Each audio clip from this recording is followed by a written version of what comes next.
You want me to call Don Omeyer right now and ask him if he could have your job back? Sure. Okay. Gary, let's take a break. Give me the phone number for Don Omeyer. Where is he? Do you have a number on him? Lojo probably has a number on. Lojo. Who's Lojo? Lojo. Is that the guy you're with? No, she's my assistant. Lojo. Yeah. Let me see her. Is she here? Yeah. Let me take a look at your assistant, man. What's that about? She's just my Is she assistant. hot?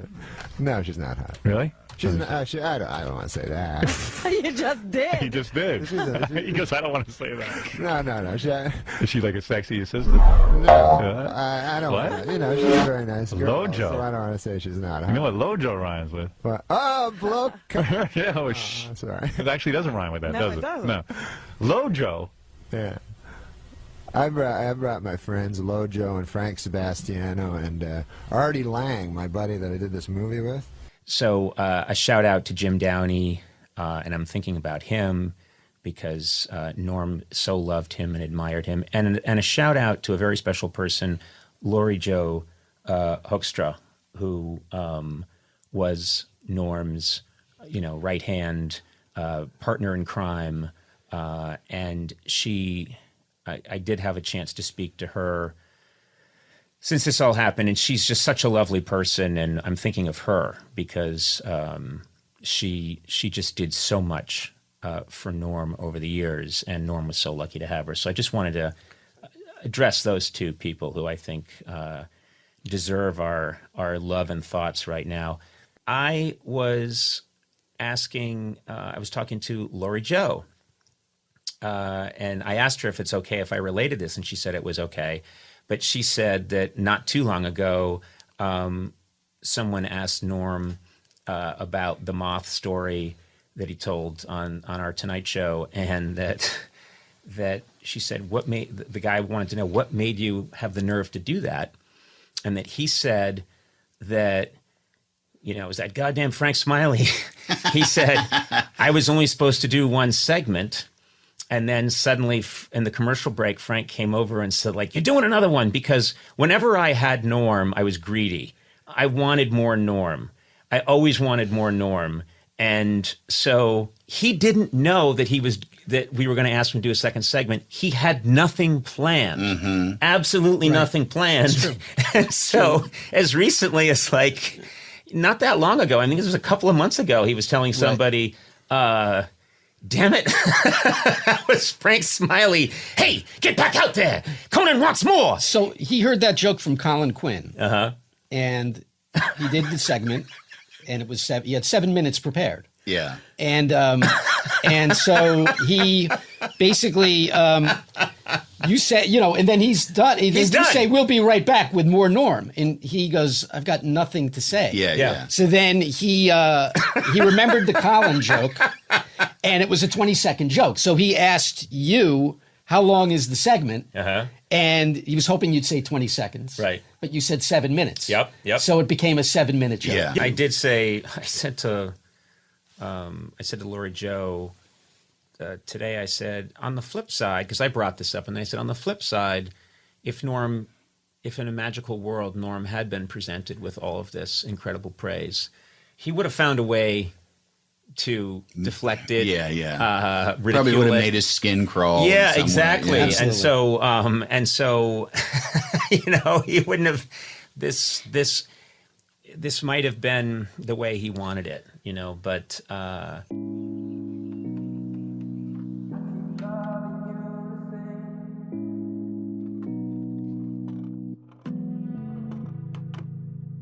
It's been a while, and I still like the way you look at me. Come on. You're begging for a beating after saying that MGK beat Eminem in this diss track fucking battle. You're begging for people to call you a retard all week long because that's what they're going to call you. That's really bad. Lewis, you can't say retard in this day and age. Even Norm MacDonald knows that. Norm MacDonald went to Down syndrome instead of retard. I know. Okay, on the Howard Stern show. You can't say that. Come on, Jesus Christ. My son's retarded, please. Not retarded. You can't say that. Of course he's not retarded. I know, I'm joking. Isn't it crazy? Even something like retard. Poor little guy. Look, I'm trying to catch butterflies. I'm fighting back. Look, I'm keeping at least retard. You can't take that one from me. It was a good one. Yeah, right, you can't say that. All right, questions, please. Questions. All right, here we go. Let's see. If you guys want us to answer your questions, BYM@gasdigitalnetwork.com. They have to know how to send in the questions. How are they not going to, they're not going to know. BYM@gasdigitalnetwork.com. Send your questions there. All right. Let's see. Okay. Well, this guy actually asked about Norm MacDonald. Can I give my take about this guy? Look, you have a different thing. I'm a comedian. Hold on. There's a lot of people in England that probably don't know who Norm MacDonald is and don't know what's going on. So, first of all, give a quick breakdown for everybody listening. When I say quick, abbreviated breakdown. Go. 30 seconds or less. Got a timer on. Okay. So Norm MacDonald's a comedian from fucking old school SNL days. Been a comedian for like 40 years probably. Considered somewhat of a living legend, right? He recently did an interview for some magazine. I think it was the New Yorker or something. And he was asked about the Louis C.K. and Roseanne situation, both independently. And he went on to, because he's friends with them, basically defend them more or less. And one of the things he had stated was like, look, not many people understand what it's like to lose, tens of millions of dollars in a day, to lose everything for, a mistake. And then I guess they went and said, the interview said, well, what about the victims? And he was like, well, the victims didn't go through that, which he got a lot of flack for. They canceled his Tonight Show appearance. He was supposed to do Jimmy Fallon, and then they canceled his appearance. And he's fine. He's got a Netflix show still. He's still doing all the touring of all the circuits. But it was, it just depends on how you feel about this whole thing. I mean, should people be able to have an open conversation about how they feel about the Me Too movement and what's going on in Hollywood and what's going on in society? And if you're not just speaking one side of the narrative, do you have to live in fear of having these opportunities taken from you? Not even doing something, not even hurting somebody, but they took an opportunity from him because he just stated like, which by the way, I mean, I want to get your opinion on it, but it's like, what the fuck? Valerie Jarrett wasn't a victim. Roseanne's quote unquote victim. She had a comedian say, even at the worst case scenario, a racist thing about her. I would much rather have somebody say something racist about me than lose $30 million. Any day of the week. Any day of the week. This is way over 30 seconds. 50. I mean, I'm looking at it. Way over. I stopped listening a while 50. ago. A minute 50. A minute 50. A minute okay. 50. Okay. I'm disgusted with you. You've lost all track of time. I'm off the Tonight Show. Jesus Christ. I mean, what is this guy talking about? Jesus, get a grip. Get a grip. A quick abbreviated breakdown. And you went off on a tangent there. Listen, here's the thing. The Me Too movement is valid. Okay. And it's a fantastic thing because there is no place for sexual harassment in this world, whether you're a man, woman, child, whatever. Shouldn't happen. His choice of words. I heard him on the Howard Stern show, and he said he shouldn't have done it. He said he shouldn't have said it. He apologized. He said the choice of words were wrong, and they were, because it sounded like he was sympathizing with them over the victims. That said, there was a bit of a overreaction over it all. He clarified his comments. He apologized. But you wanted to talk about this last week when it first happened. And I said to you, I don't want to talk about this because it is a touchy subject for a lot of people, and I don't really want to get my feet wet. I don't want to dive in with my massive size 12s and make a mockery of something that is a very powerful movement that is needed in this day and age, that I will say is somewhat abused at times as well and overplayed. So I don't know. It's a tricky one, but what was the question that the person asked? Yeah, well, he had asked specifically 1 minute 50. What do you think of this whole Tonight Show Norm MacDonald situation? I'm a huge Norm fan, and I really appreciate the support you've shown him on Twitter. This is to me specifically. Give his new show a plug on the podcast. So this is Matthew in Montreal. It wasn't so much that I was I wasn't supporting Norm because I don't fucking know Norm and I don't give a shit. Like every time a celebrity gets Me Too'd or dies in a fucking accident or whatever it is, in my opinion, I move up another bump in the industry. So I'm like, yeah, kill them all, dude. Louis C.K., whoever, get the fuck out of the way. That's the way that I feel about it. I'm not defending anybody. I am saying that comedians are supposed to be looking for truth And the way that we do that is by, trying to write jokes and have conversations about things that are uncomfortable sometimes. And when you're discouraging comedians from doing that, you're essentially killing comedy. And The Tonight Show is a show that should be encouraging the creation of great comedy and not discouraging the discussion, no matter what side you fall in the discussions. And I agree, the Me Too movement is extremely necessary, but don't devalue it by breaking anybody down that wants to discuss it beyond just like, oh, you're absolutely right. Because I think discussion is like, look, every time you have an argument with your girlfriend or your wife or anybody, right? What is the way do you come to the solution? By having an actual discussion. You and your wife will get into an argument. You'll go home. You'll go in the opposite rooms. You'll fucking cooler heads will prevail. You'll come back. You'll have a conversation for 20 minutes, and you're in a great place. But without having that discussion, we never get to that place. Whoa. What age do you think we're living in? That's not how it goes down in my house, Lewis. She fucking listens. In my house, she gets a fucking slap. She gets told to get her fucking ass in that kitchen, make me a sandwich, put the kettle on, I want a coffee. In the meantime, I'll be taking a nap on the couch. When I wake up, you better have a better fucking attitude, okay? Of course I'm joking. Of course I'm joking. Of course you got to say you're joking too, which is fucking crazy. It's crazy. I know. Of course I'm joking. Straight to the heart. I went a long time acting like I wasn't broken apart by you.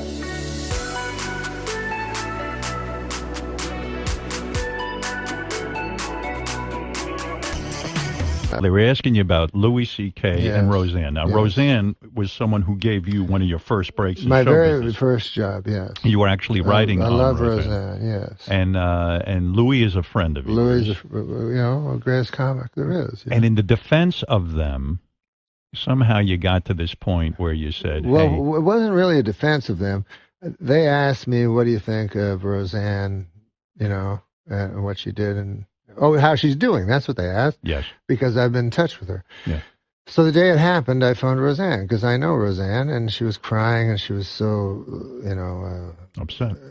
and heartbroken. I felt so bad, and so I said, I don't know what to say to you, Roseanne, because I've never been through this, No. And I said, let me ask a friend of mine that's been through this. And I was talking about Louis C.K.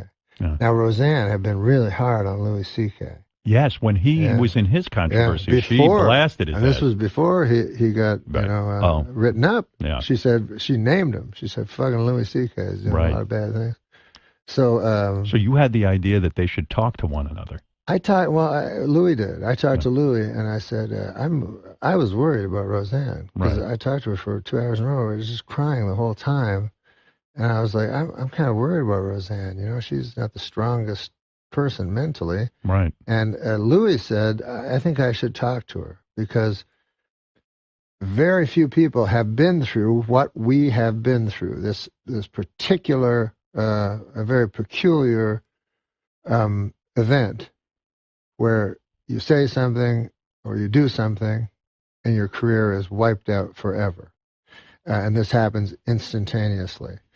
So I said, you should talk to her because you've been there. And they conflated that with me saying, because I said, now the victims went through worse, but it wasn't the same as that. Yeah, what you said was the victims Yes. have, at least they don't lose everything. Yeah. That's where you got into trouble. That's where I got into trouble. Because yes. I have people in my life who are victims of real bad sexual abuse. I do too. Howard. Rape, everything. Yes.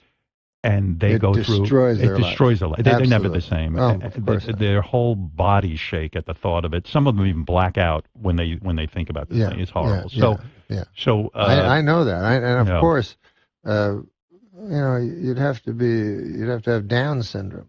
not to know that. My new word. Down syndrome. Right. That's a good word. You'd have to have Right. Down syndrome to not feel sorry for, of course, I have.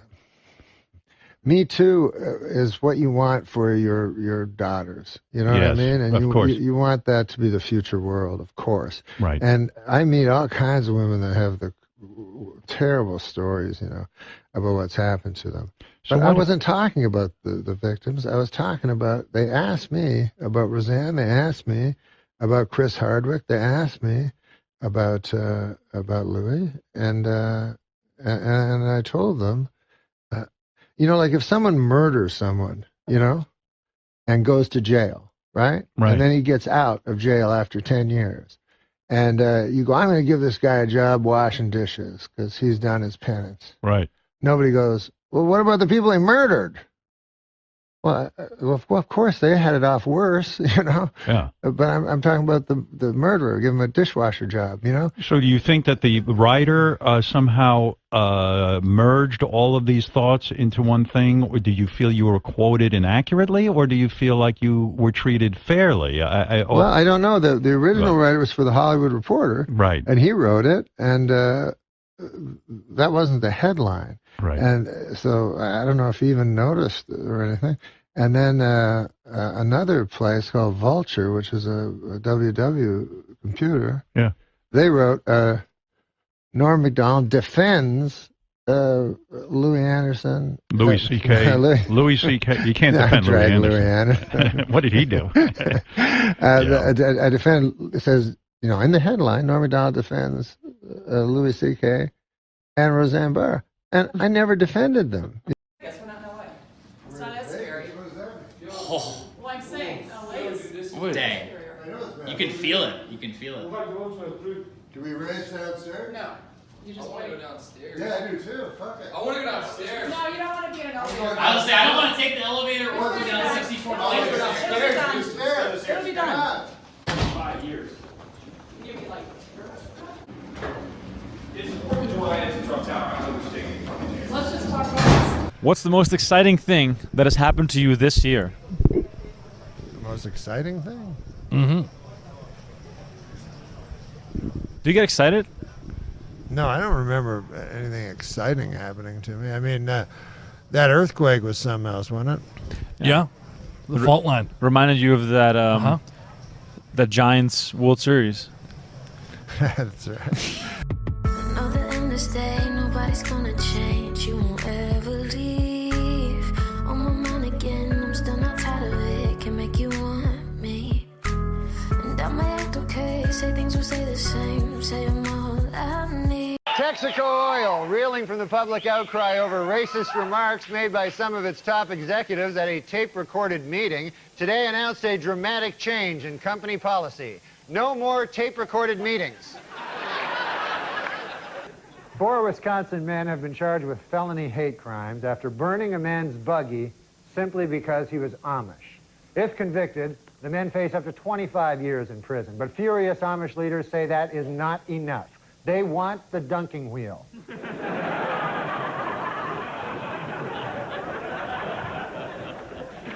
In the course of his summation, Cochran also brought up Detective Mark Furman, calling him a, quote, genocidal racist, and comparing him to Adolf Hitler.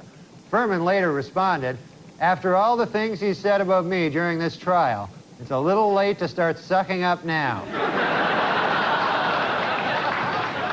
Nation of Islam leader Louis Farrakhan has accused the National Park System of racism, claiming the agency deliberately undercounted the number of participants at his Million Man March. A spokesman for the Park Service denies the charge, saying, quote, our estimate is based on state-of-the-art aerial photography. We stand by our number. Heil Hitler.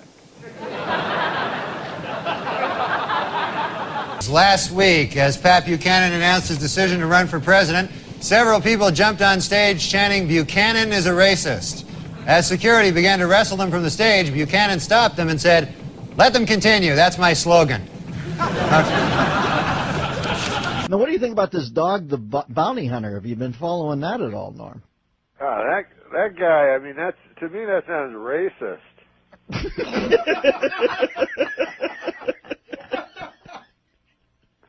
But like, you gotta remember that even though that is a racist comment, listen, man, we've all known bounty hunters in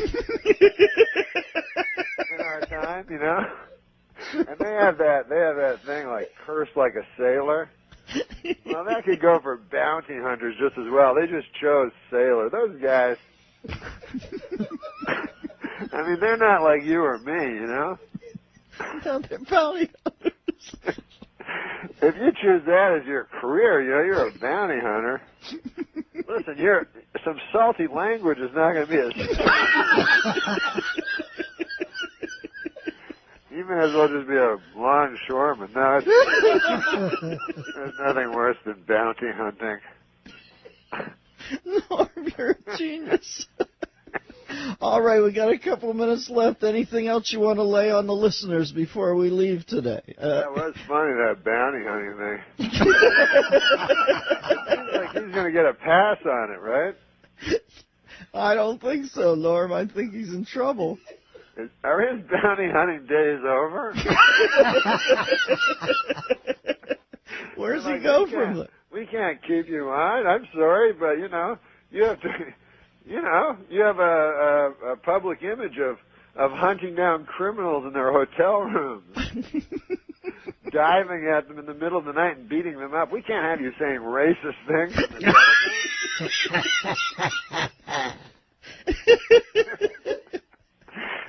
I don't know.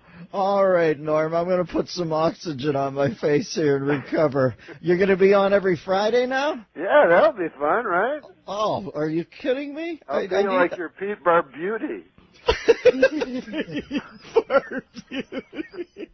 No, stop. Chuck Mangione references be far behind. Yeah. Thank you, Storm and Norman. We'll talk at you down the road. This is the Dennis Miller Show. Having less money or having or not having less money is not a product of your nature. It's that you don't have the money because the white people don't give you the money. It's actually supportive of black people to say that, actually. 707 of course says... I'm supportive of black people. I'm in Wow. a room of You're racists. saying that to have justice, Oh we should my all God! have The 415. Do you want to keep him for the next segment? At this point, I'm not sure. I'm finding Norm to be somewhat on the offensive side. You know what, though? I love that he's saying all this stuff and then looks over with a big smile. I know, and big smile. He's like, oh man, they're going to talk about this all day. Well, I didn't know that everyone. I thought San Francisco was a little more open than. No, San Francisco actually they're isn't. No, they're not racist. But you gained a lot of weight, so did you. I gained 45 pounds. I was going to say something, actually. Why? Well, I thought you'd been gaining some weight. Yeah, I gained 45 pounds. Are you okay? Yeah, what's going on? No, I am. I'm going to lose it though. Yeah, it's the heaviest I've ever seen. And since I've gained it, I sweat like a Yeah, you sweat like a whore in church. I don't mean to be what? I don't mean to be filthy, but a whore in church. Yeah, she's nervous, so she sweats You're because sweating like a Chris Dorner in a Big Bear cabin. Okay, come on. Well, I'm just. That's racist. Are you familiar with the Tinder app? Sure. Yeah, sure. So I'm on there. God, look at you. Huh? I like when he goes, are you familiar with the Tinder app? It's like Ted Levine. Everybody says it. I do. I sound a lot like Buffalo Bill. Your name is? Oh, Jack Gordon. Mr. Gordon. Good. Well, Frederica used to work for Mrs. Lippman. Did you know her? No, Oh, wait. Was she a great big fat person? I'm on there. I match with this one girl. She's like young and very attractive. I'm a 4 too. We start talking. She's texting me at like 4 a.m. And I'm like, oh, what's going on? She's like, oh, I'm bored and I wish I had some weed. You want to come over? And I'm like, Shit. Yeah, sure. And she's sending pictures of her. Oh, maybe we'll have fun. And I'm like, so at this point, what were the pictures? It was like her bent over with no, clothes on and stuff. And I'm like, but at this point, my cock's making the decisions. Anyway. Tell me. And so I call my friend, and then she's like, yeah, just can you bring a C note? I have a roommate that sells $100 bill, and we'll go get some weed, and you can come. And I'm like, yeah, am I getting mugged? I called my friend. He said, put the phone number into Facebook, and you can see who the person is. Shut the fuck up. Yeah, so I put the phone number into Facebook, and the profile comes up. It's this black guy in a ski mask in all the pictures. It doesn't matter what race he was. So yeah. As a matter of fact, I don't know how I knew he was black. He was wearing a ski mask. Well, you could tell. So I head over there. No, you can tell. I know. No, I've never heard his view on African Americans until this very show. That's interesting that you got that out of him. Plenty of black friends. Plenty of black friends. Dated a black woman for months. No, I'm not a racist. If you're a racist, Oh, yes. it's not illegal, but you can't work. If you're a racist, you can't Well, work. Donald Sterling, for instance. Oh, yeah. Do you think there's any correlation? He doesn't have to work. No, he doesn't. $10 billion. No, but a serious question, though. Yes. If a man has a job Yes. and he is a racist, Yes. should the job be taken away from him? No. Okay. But his fellows should. His fellows. Good news for him. Yeah. Not a racist. Here's actually a joke about Donald Sterling. Oh, good. All the charities that Donald Sterling donated millions of dollars to are giving the money back to him. Well, that'll show him. It's not bad. Two businessmen bought the Milwaukee Bucks for $550 million. They are very excited with their purchase, as this is the only legal way to own black people. Now that is here, and I read that. Well, you're not there. You know how businessmen are racist? They are. Yes, it's them being racist. They not are. You. The two businessmen that bought the Milwaukee Bucks for $550 million Yeah. are racist, according they're to this. fine, man. Do you have any other color jokes? I mean, he's just blue and yellow. Did you just say, do we have any other colored jokes? I knew you were going to say that. Fucking Jimmy the Greek over here. I don't want to. Jimmy the Greek. How about Jimmy the Greek gets kicked out for being a racist? Meanwhile, they call him the Greek. On TV. Jim's. This is what you said their neighbor was? Jim Ping? That is my neighbor. A nice fella. Nice guy? Let me his abacus I want to do yesterday. this. Jesus. Oh, come on. That's not a Chinese guy. I wasn't saying it was. That was kind of What are you, racist. Mickey Rooney? Hey, come on. I know he's dead, Have but a little Mickey Rooney respect. did a very racist thing like you just did in a movie called Breakfast at Tiffany's by the wonderful Truman Capote. I wasn't doing anything racist, and you know it. But go ahead. If you don't stop with that pornographer, right this minute, I'm going to go to the police department.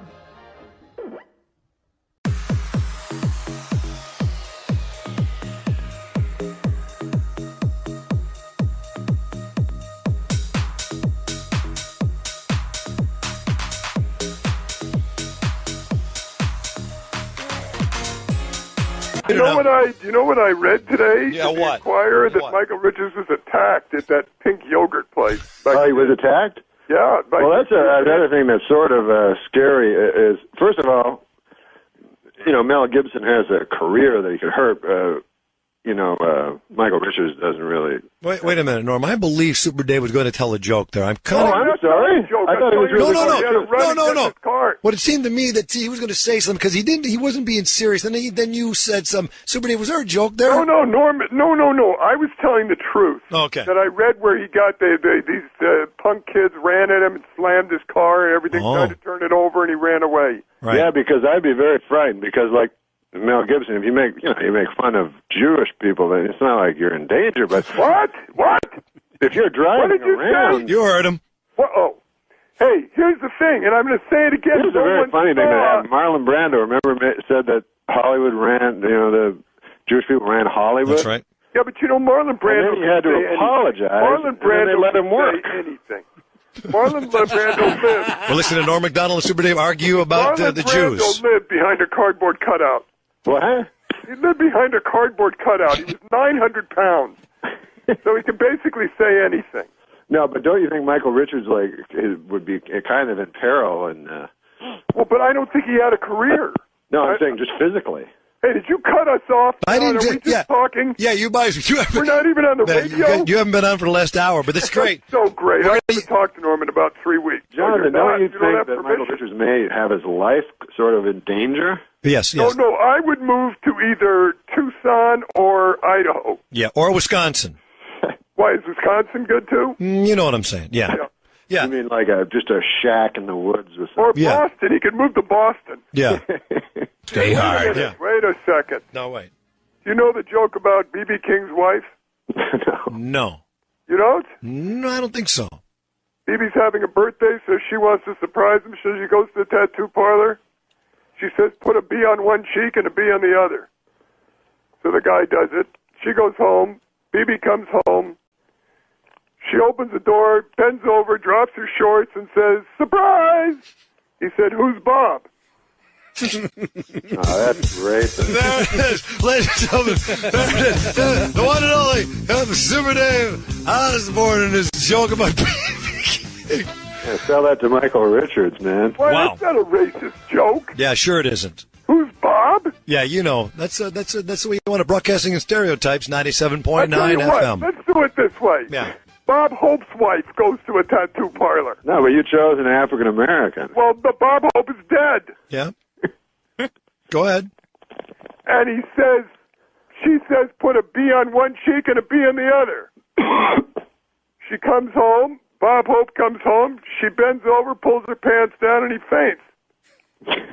Now, Bob Hope is dead. Yeah, I know. Bring me the body of the great Bob Hope. If he struggles a lot, tie him up with a rope. If he smells a bit, wash him down with soap. Just bring me the body of the great Bob Hope. Bring me the body of the great Bob Hope. Another song by Super Dave Osborne and Norm MacDonald. They've collaborated together on a great new CD, Music from Dead People. Want to hear something? Guy comes home with a duck under his arm. Oh, shut Wife up. opens the door. Yeah. She says, where the hell have you been? He says, this is the pig I've been screwing. She said, it's not a pig, it's a duck. He said, I'm not talking to you. All right, that's enough. That's enough. Super Dave, Norm MacDonald. Why did you make her African American in that joke? Yeah, why did you say? You heard him because you're racist. He said you're racist. He said, why did you make that African American in your joke? That's what you like to do, don't you? Super Dave. Hey, don't you feel sorry for Michael Richards, really, though? All right, goodbye. If you were Michael Richards and you were in that situation and That word. you said those things, what would you have done next? Well, I think what he did was panic and start pretending it was Lenny Bruce. Like, because he said that word and everything, and then he said, that word, it still has power. Oh, he did? Yes, he did this. But no, I mean after the incident itself. Oh, I would move to Idaho. Ketchum, Idaho. Okay. The only people nowadays can afford live-in help are rich people and Jews. Not all Jewish people are rich. I never knew one that wasn't. Do you know that in many countries, England, for instance, there is a law that says whatever two consenting adults do in private is their own business? Listen, this ain't England. We threw England out of here a long time ago. We don't want no more part of England. And for your information, England is a fag country. What? I think that, if God had meant us to be together, he'd have put us together. Well, look what he's done. He put you over in Africa. He put the rest of us in all the white countries.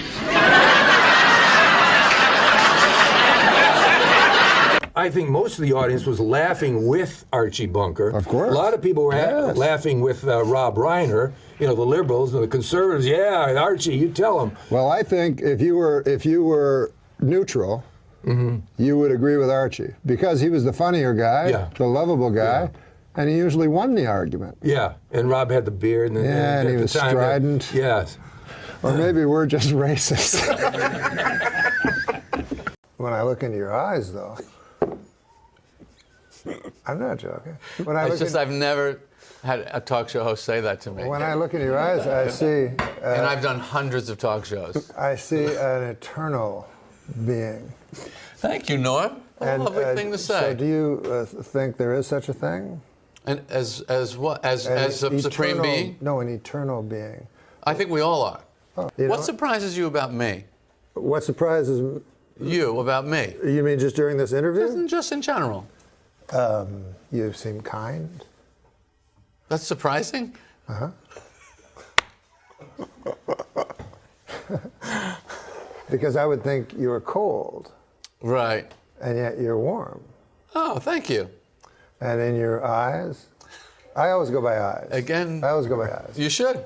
And it's what if someone's blind? It's not sexual. It's not only sexual. What if someone's blind? My dad knew a blind man, and my dad was in the war. He was, he was a double generation older than I. He had me when he was 50, so he was in. That explains a lot. He was in the great one, and all his friends were old. Right. And so. Wayne Gretzky? He had That's a good joke. So he had a blind friend, and he come over, and my dad said, "Do you want a Coke, Elmer? RC Cola." Oh, God damn. We don't got no RC Cola. We got Coca-Cola, the gold standard. Right. And this blind bastard wants an RC. So go down to Avonmore, take him, pick up an RC. Well, that's a 1.5 mile walk. Right. So I walk with this blind son of a bitch. And he says to me, he wants me to describe everything. So I said, okay, well, on the left there's some cows lowing, and, you know, there's a fence. He goes, is it like a wood that's near petrified? I said, yes, it is. And how big is it? 3 feet. I said, John Neil Margerison used to own this land. He said, I don't want to hear that. He says, just tell me what is. And so all of a sudden, I saw things as they were. I was very young, but I'll never forget that. Because I had to see, for this blind man, I had to see and describe not my opinions. You know, right. So when I went by John Neil Margerison's house a half a quarter later, right, I didn't mention John Neil or anything. I just described the house, right, because that's all he wanted to see. And then I began to realize that life is what is, not what you think it is, or not even what it appears to be sometimes. Mm-hmm. But I think you would agree that your life or my life is just a series of facts, a series of incidents. It's not what you dream or hope or believe. It's what you do. I would say the exact opposite. What do you think it is?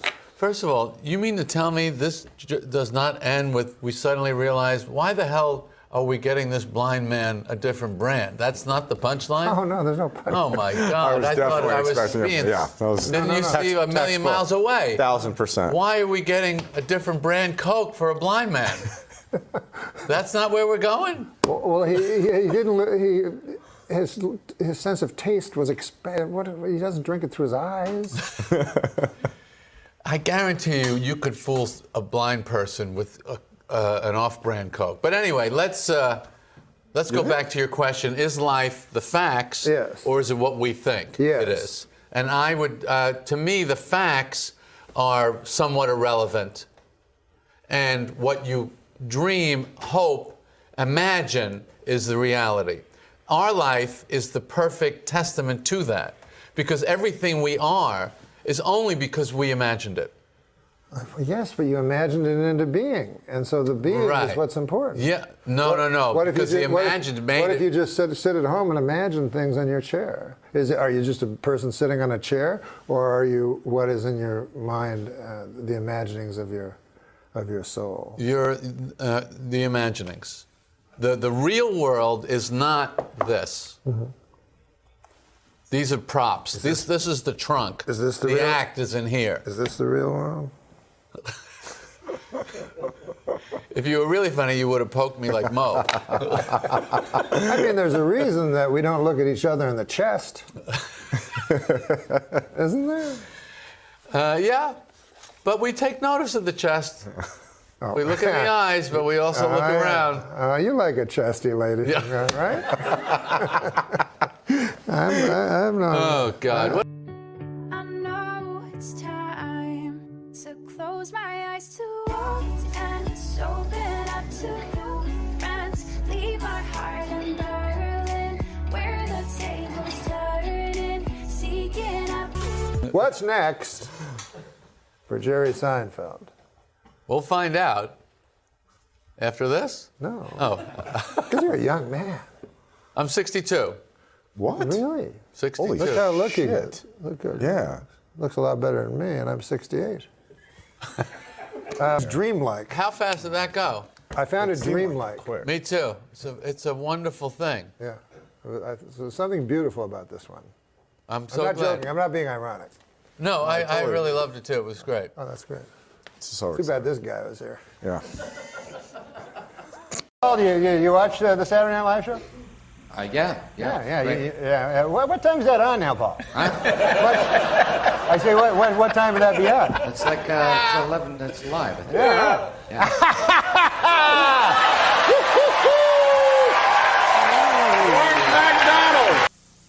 right, a side of me you've never seen.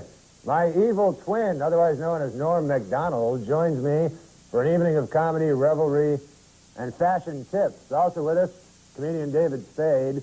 Join me along with me and David Spade. We're all next on Larry King Live.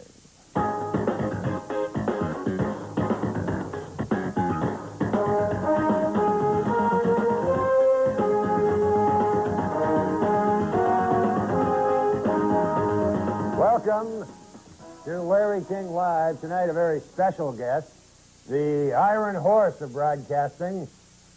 Larry King is with us. Larry, welcome. An honor to be with you, Larry. Well, welcome to the show. This is strange, isn't it? It's strange, but it's good. I'm very proud to be. I've always wanted to guest with you. Yes. Yeah, it's weird. Good to be on the other side of the desk. Yes, good to see myself. You know, now I'm starting to talk like you talk like me. All right, what's the question? The first question is, Larry, you've done it all. You've interviewed everybody from Sadat to, who's another guy? And name it, Clinton. Sadat to Clinton, all through the years. What is the key to being a good interviewer? The key? The key to being a good interviewer. Is being a good listener. What was that?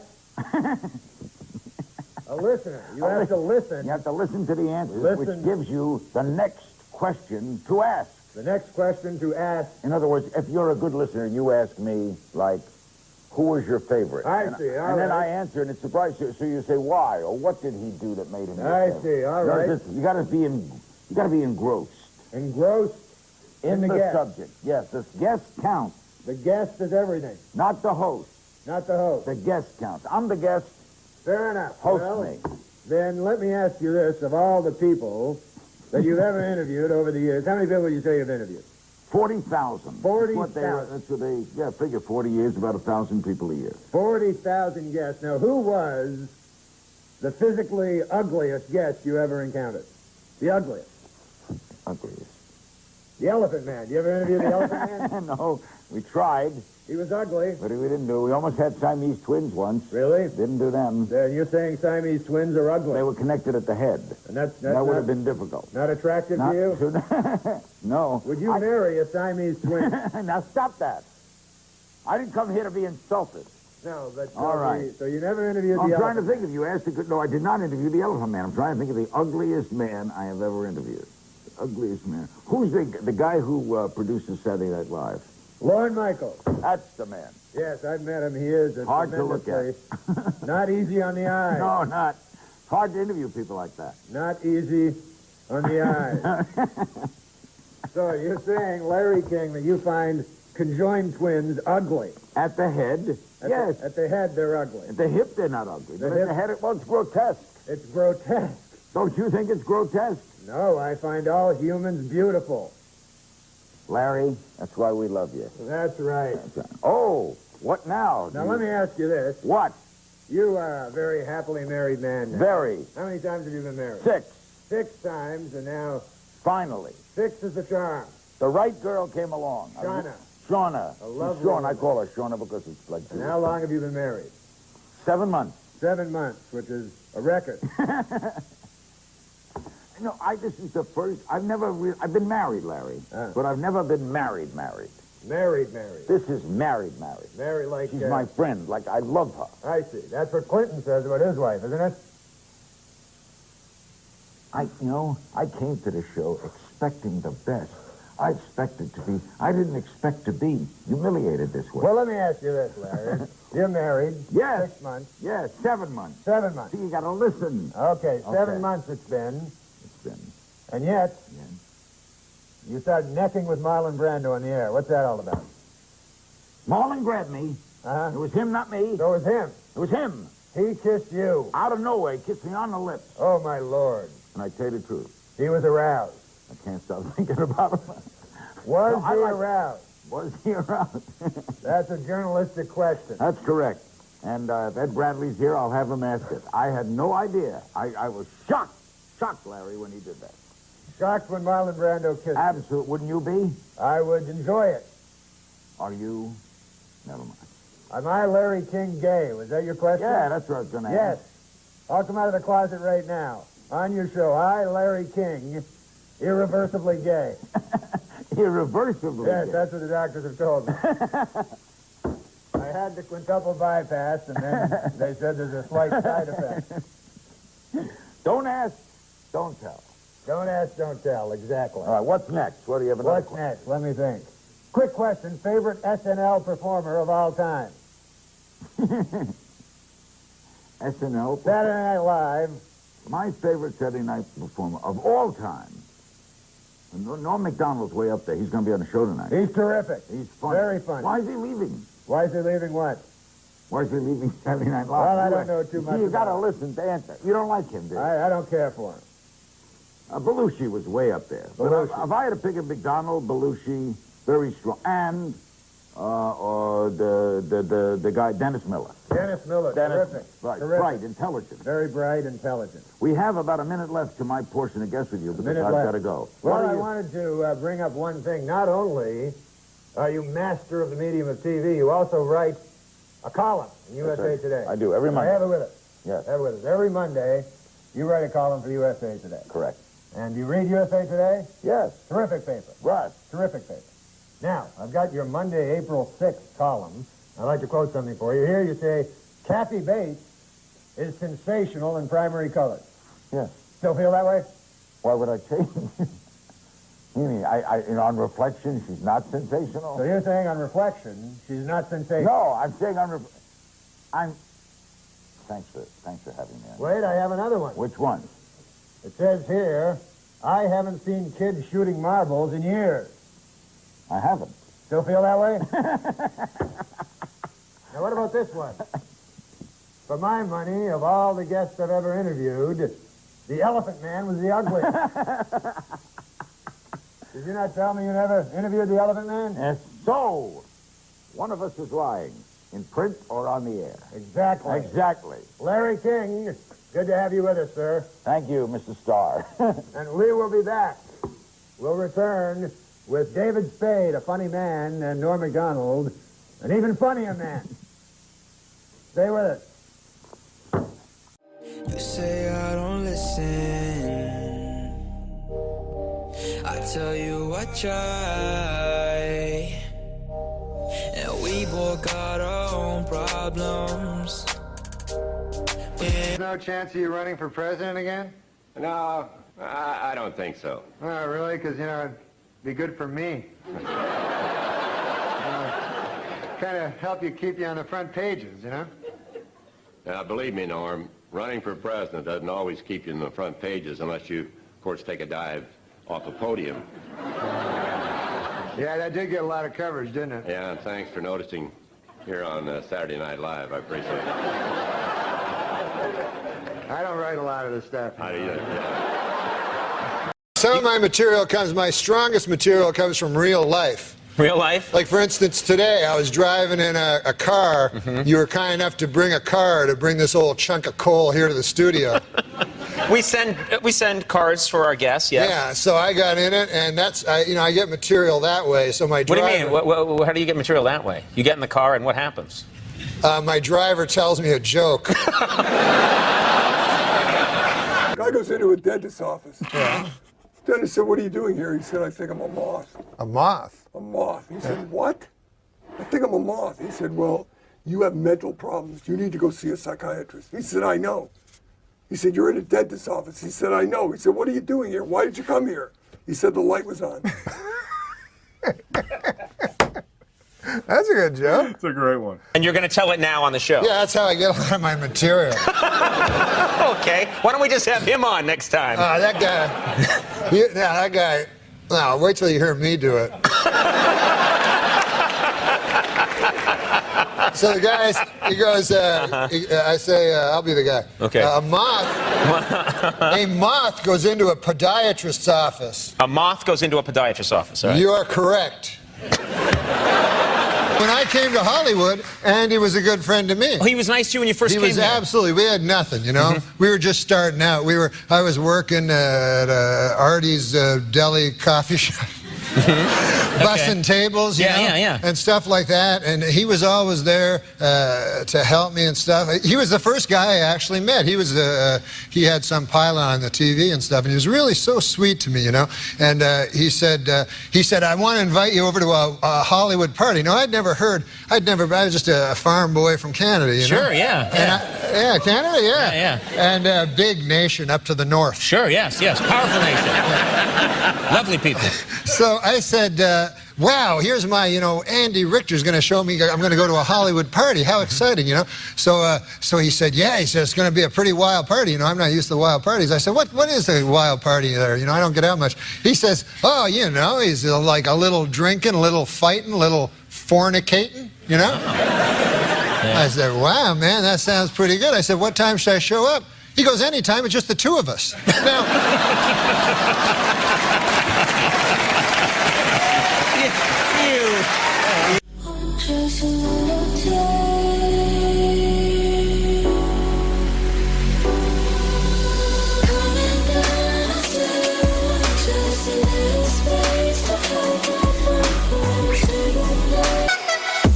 He said, welcome to the neighborhood. I know it's not exactly a neighborhood. I live 40 miles from here. But if you're interested, tomorrow night, I'm throwing a welcome to the neighborhood bash. There's going to be a lot of barbecue, some drinking, some dancing, and some wild sex. Would you like to come? And Morty said, sure, but what should I wear? The cowboy said, it doesn't make any difference. It's just going to be the two of us.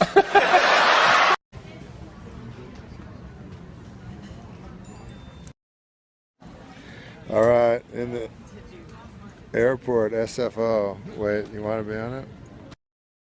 You're on it right now. It's very dark, though. You got a lot of hearts, though. I got a lot of hearts? Yeah. They usually there's comments. No one's commenting. Oh, wait, I hid chat. That's why. Maybe I just hid chat now. Chat hidden. Oh, I don't want that. Oh, yeah, now people are watching. So this is a live video? Yeah, they go, Does is it, that like, your girl? No. Does it cut off at any point? Hi from Scotland. No, it keeps going. Because how you doing, mystery chick? Because she's flexible. Oh, this is awkward. Are you feeling at the airport? Who is this lovely gal? What's your name? Hannah. This is a Hannah. She's gorgeous. She's not too smart, is she? Oh, that's not nice. That's not a very nice thing to say. Says, hi, Hannah. I can't, it goes so fast. Marry me, Hannah, says Scoper. Oh, weird. Hey, Hannah, says Capscap. Hi, Hannah. It's not Hannah, it's Hannah. Are you hitting on her, says Sam Athen? No. It's not nice to say. Where's Hannah from? Fresno? Zero gravity chair? I don't know. Is that what this is called? Future chair? Yeah, we call it a future chair. We call it a future chair. Hannah, get away from that creep, says Dim Twit. That's not nice to say. Dom doesn't just take her to the first class lounge. Oh, I'm sorry, there's people sitting in these two chairs. Sorry, man. Hope they come back soon, because... Otherwise you're going to be the asshole that never let anyone sit down, and I then know. you just get up and leave. Everyone hates me in the airport. Oh, it says, Hannah's in a future chair. Is there any future with Hannah? That's funny. Is she a comedian? No, we just met her. Is that a guitar? Yes. That's Josh's guitar. That's a nice table. Okay, now you're just getting idiotic. What does Hannah think of Trump's tax plan, says M. Trump. Oh, wow, that's actually a real question. Big question. Hannah Solo, says Cogs. Hannah looks like a gymnast, says Scout. Tell her to let her hair down, says Nidiker. We're not like monkeys. Just do whatever you say.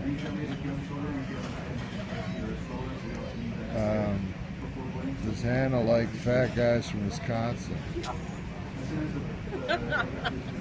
Oh, what does Hannah do for a living? I teach yoga. Oh, well, they were right. And I work at a sports bar. Oh, people were right about your yoga. Yeah, she. If you guys didn't hear, she teaches yoga and works at a sports club. Is she gonna work out? No, we're not doing anything. We're getting on a plane. Yeah, we're just getting on a plane. Albert says, yoga, I'll be right there. They love yoga girls. Apparently. Yeah, people are going nuts now. Downward dog, honey, that's disgusting. Come on, guys, you're better than that. This is so weird. Jeez, man. Yoga Berra. Oh, that's sad. It's too soon. Yeah, that's too soon, guys.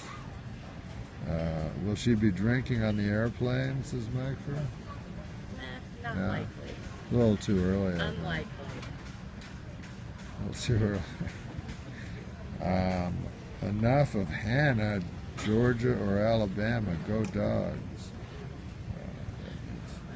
What's the weirdest yoga student you ever had, Hannah? What's the weirdest yoga student I've ever had? I have one guy that comes in and he never does anything that the class is doing. Yeah. He only stays for 10 minutes and then he leaves. But he does it for this whole studio. He comes to every class and that's what he does. And he only every goes for 10 single class. minutes. Yeah. And do you feel like he's just looking at girls, or? No, we're not really sure. Really? Just an eccentric. He must have a lot of money because he pays, right? Well, he pays for the hour. This is for a gym yoga class. Oh, it's free if you belong to the Yeah, gym. it's part of the gym. But he does What it with gym all is the it? teachers. What gym do you work? Well, maybe you don't want to say. I don't know. Yeah, I don't know if I should say you that. probably shouldn't say. Everybody's asking Hannah questions. Are you going? Fortune America is patron guest.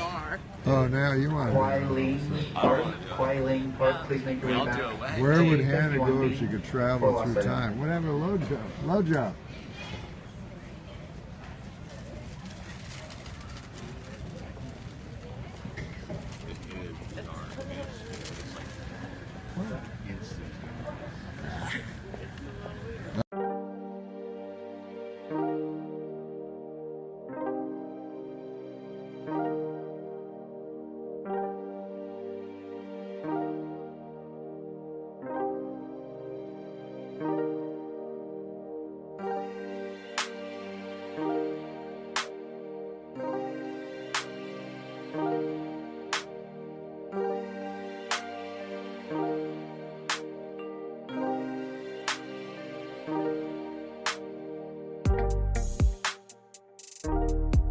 I've hit every comic with the same. And then you laughed in your act. I can't believe Norm MacDonald here, Baggage Claim, the talk show. Norm, it's so good to see you. Norm, yeah, you and I golfed together. Do you remember that? We golfed together. You came to my office. That's right, at Whitsett. At Whitsett, you came all the way up the stairs and you hung out. I was all tired. And then the next day, you had the pilot for the Larry Sanders show. Oh, that's right. I was reading for it. For Hank. Yeah. You know, I ran into. Why am I blanking on his name? You know who I'm talking Jeffrey about. Temple. Yeah, he's the best. Yeah. He kept rubbing in how he got it. So Norm, I'm a huge fan. You know that. But we started out. I guess technically we started out together, didn't we? That's right. And now you were really. And I hear you're in the Creature from the Black Lagoon show at Universal. You play the creature on Wednesdays and Fridays. Is that true? Very excited. Partially. It's a little But blown out of proportion. Are you still Canadian, or did you renounce that after 9/11? What? 9/11. Remember what happened? That's Norm MacDonald right there. Oh, wait a second. Yeah, no bags yet. I guess I have to talk to him more. So Norm, what you got coming up? You want to promote? You got any gigs out there? Yeah, I got gigs, man. I got a whole bunch of them, but I can't remember what they are. Yeah. That's Norm. He's probably almost 50 now, and it doesn't really click like it used to, but he's still funny as all heck. Norm, you know that's bad body language with your arms folded because you're closing yourself out. Hey, relax. You're a good-looking guy. You shouldn't really be ashamed. You know, I saw a bag over there with flowers all over it. Maybe that's your carousel. There were flowers on it. Let's be honest. So who you were talking to? That was another comic. Was it? Oh wait, nothing. Look at that. We're at the wrong carousel. Norm, thank you for being on the show. Thank you, Bob. Respect, man. Back at you. Yeah, do you know Nikki Cox? Yeah. She's still with Jay? She's with Jay Moore. Yeah.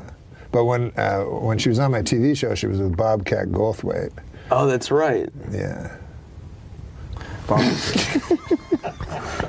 I'm not a skilled interviewer. Let's fucking face it.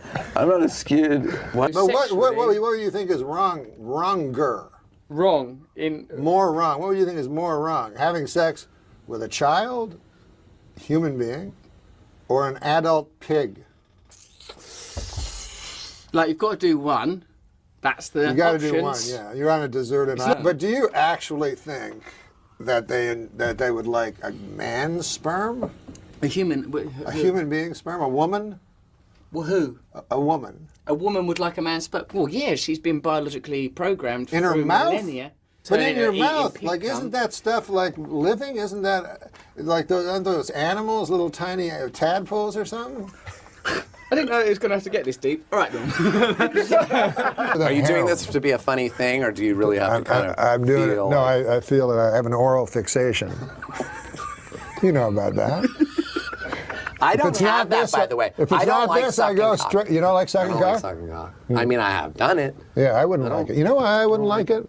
Why? Aren't those animals like inside the cum? Like I remember the sperm, you mean? Yeah. So to me, like it's a bunch of animals and stuff. But you remind me of a guy that's good at fucking. I love it. Fucking and sucking. Let's say you had an exact twin. Uh-huh. Now Mary Willard, your wife. Oh, here we go. There could be a lot of.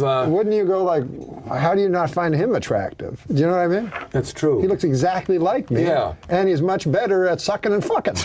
No.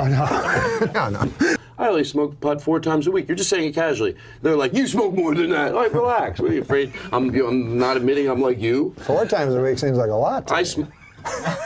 Does it really? A little, yeah, but well, it's all relative. It's all relative. Yeah, as long as it's not hurting anybody. Yeah, but it doesn't. As long as it's not hurting anybody. But what about the audience, the stand-up audience? So back. Aren't they the real victims? What's your dream view?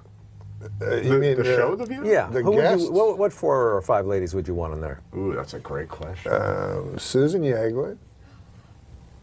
That's your wife. You didn't even recognize her name.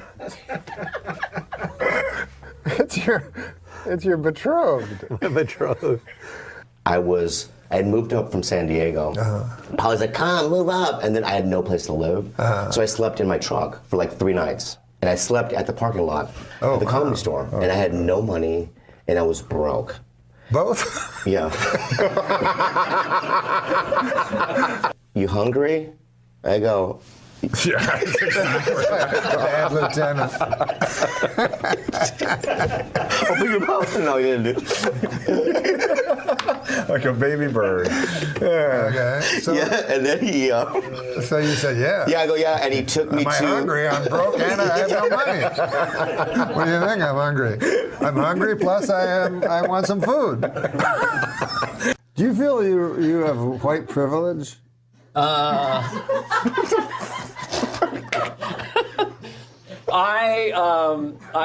not allowed to answer those questions. Well, being a old white guy with extra money. Your great special that is on Netflix now, everybody should watch, is called Straight White Male 60.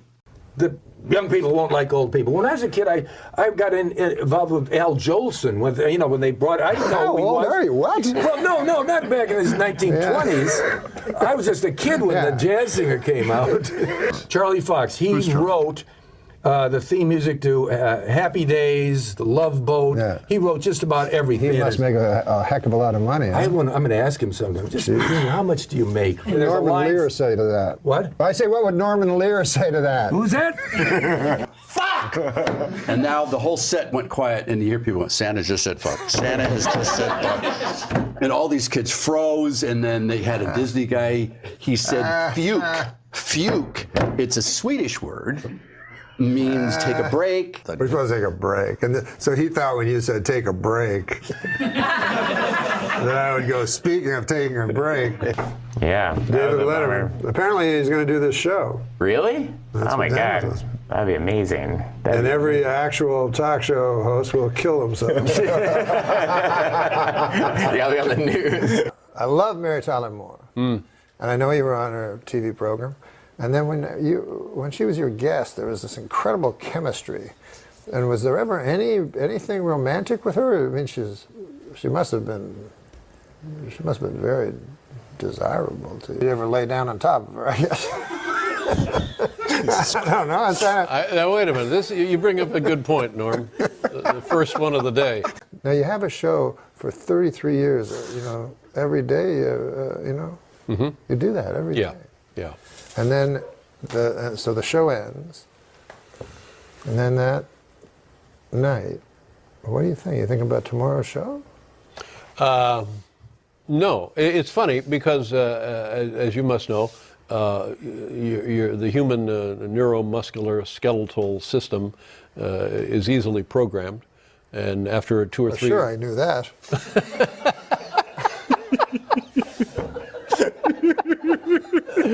And so after as soon as you said that first word, you could executive produce a show with Sebastian Mancow as the star. I could do that. Yeah. And Well, what fun is that, though? Where's the fun part for me? Well, no, there's no fun for you. There's no fun for me. No, that's true. But what's the fun for you in giving a homeless guy spraying a handful of quarters and watching him dodge in and out of traffic? No, but so there's no are there no bars like the same way as there were gay bars when gays were? I couldn't go there. Oh, of course Can't not. you see that? I forgot. Yeah, you and me hanging out at the trans bar. I just don't, I don't think it's going to work. No. Yeah. Well, nowadays we Oh can, yeah, but- well that's true. Yeah, that's true. Wait, I haven't come out yet. Hold on a second. I am firmly on the side of womanhood now, but I am not a woman, nor will I ever be. 3 sentences later. I use the women's restroom because I am a woman. I changed my gender. I'm a birth certificate to female because I am a woman. So there's a little confusion there, right? Not for me. What's wrong with that? Well, here it says I am not a woman. Here it says I am a I always get anxious when I'm on a plane and I see a much bigger celebrity than me, and I think, well, if this goes down, Is that I'm going to almost get mentioned. every I'm going to be flight? like small print almost every flight. Yeah. All right. We'll be back in a second. Unfortunately, the radio station launched the day after Princess Diana died, so it was it wasn't quite the sort of fanfare and celebration. Now a bit like when Farrah Fawcett died, and then it was usurped by Michael Jackson. Somebody told me the Queen murdered her. Yes, she did. Yes, that's well known in England. Yeah. I'd like to apologise to the Queen. England's not doing well financially. Right. Can't you get you call them your mates? Mm-hmm. They're friends. Yeah. Everybody else in the world, they call them mates. Sure. Get a couple of dozen of your mates and go down to that Buckingham Palace and kill the old bag. To what end? It's money. Right. Are you an old sea captain? What is this shtick that you? Because I'm pretty sure I've watched some of these other editions of the show, and I'm pleased to see that I've broken from the rule of only having white blokes on the show, which seems to be you only have white men and Roseanne Because it's supposed to be a comedy. Right. But it's supposed to be. It's supposed to be. It's allegedly. I still, feel that. I still feel in my heart, and I can only go by my heart. You know what I mean? I'm not a person that goes by my brain. I just go by my heart. That Bill Hader is ultimately unknowable. Yes, that's true. What do you think? I don't know. Okay. All right.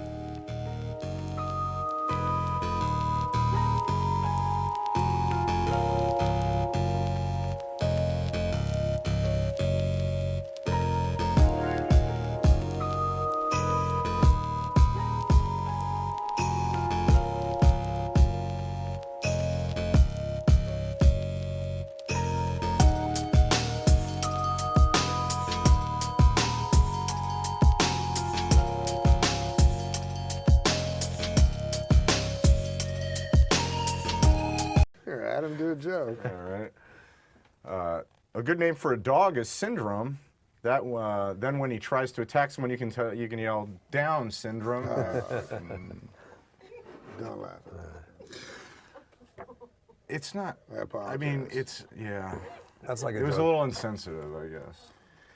Some of the 200 Nigerian schoolgirls kidnapped by extremists in Nigeria have been forced to marry their kidnappers. And worse than that, they've been forced to laugh at their husbands' stories, even after hearing them for the umpteenth time. You know something. Yeah, I know. It's very hard to make a joke about those girls who are kidnapped. When I hear about those things, that is one of the worst. You know, and yet you got a big laugh out of yours. Yeah, I'm sorry. I got.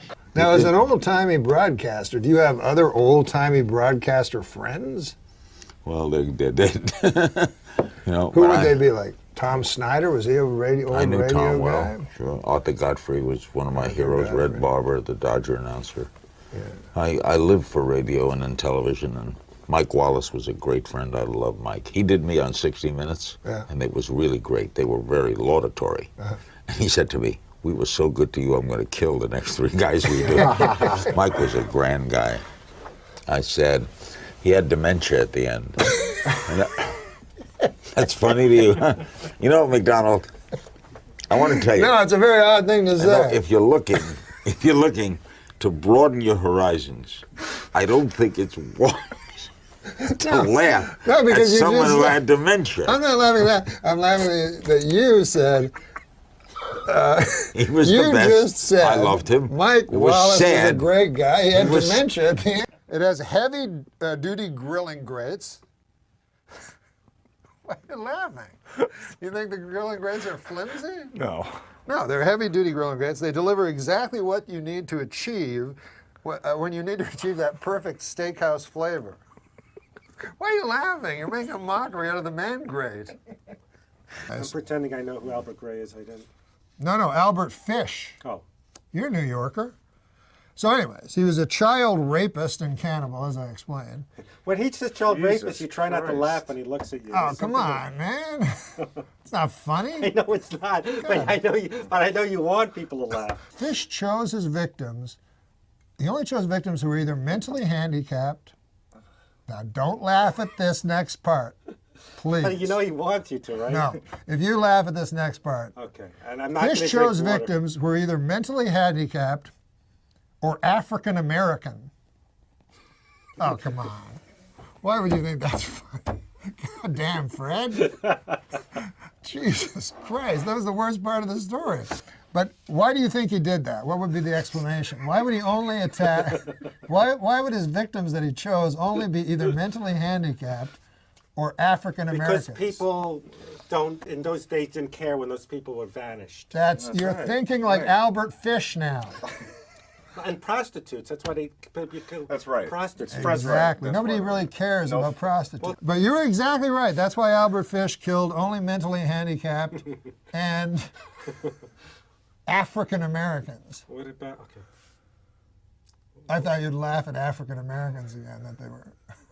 No, because I know him. I know he'll do something. That's outrageous. How it's kind of outrageous.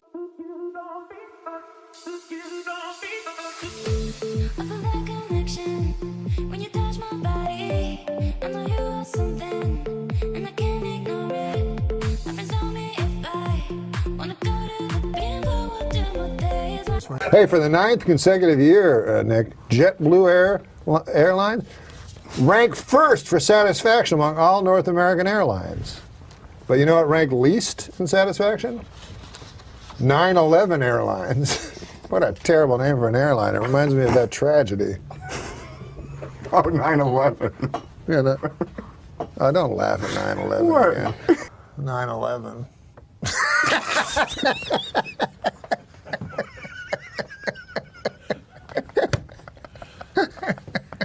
I tried to tell him not to laugh. Adam. I know. I walked through blood and bones in the streets of Manhattan trying to find my brother.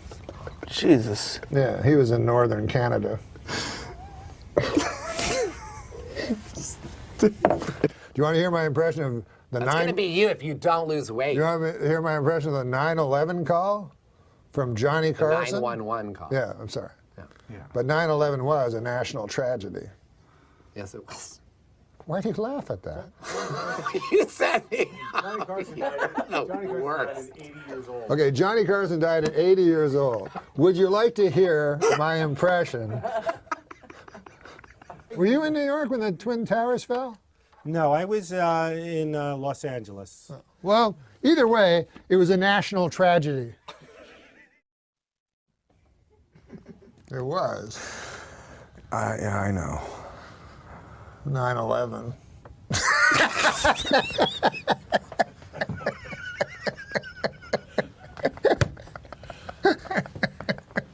We're going to go to hell. My choice for vice president is a proven winner, a leading defender of the African American community. His rise from humble beginnings is the American dream personified. He's an outspoken man, a thoughtful man, and he's a leading rebounder in the NBA.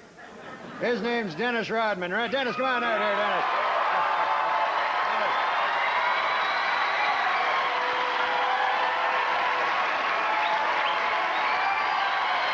Jim Miklaszewski's from NBC News. I'm not a sports reporter, but to my knowledge, Mr. Rodman has never evinced any political desires whatsoever. Why have you asked him to join the Republican ticket? You know, I'm running for vice president. And if you don't like it, well, you can just kiss my ass. Right, Bob?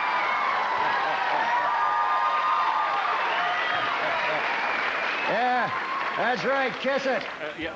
You know, I'm running for vice president. And if you don't like it, well, you can just kiss my ass. Right, Bob?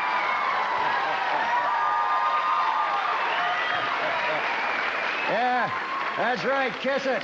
Yeah. In his controversial new book, Bad as I Want to Be,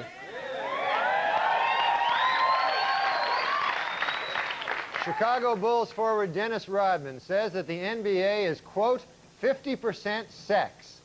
Jeez, man, I got to stop leaving at halftime. And my good friend Dennis Rodman.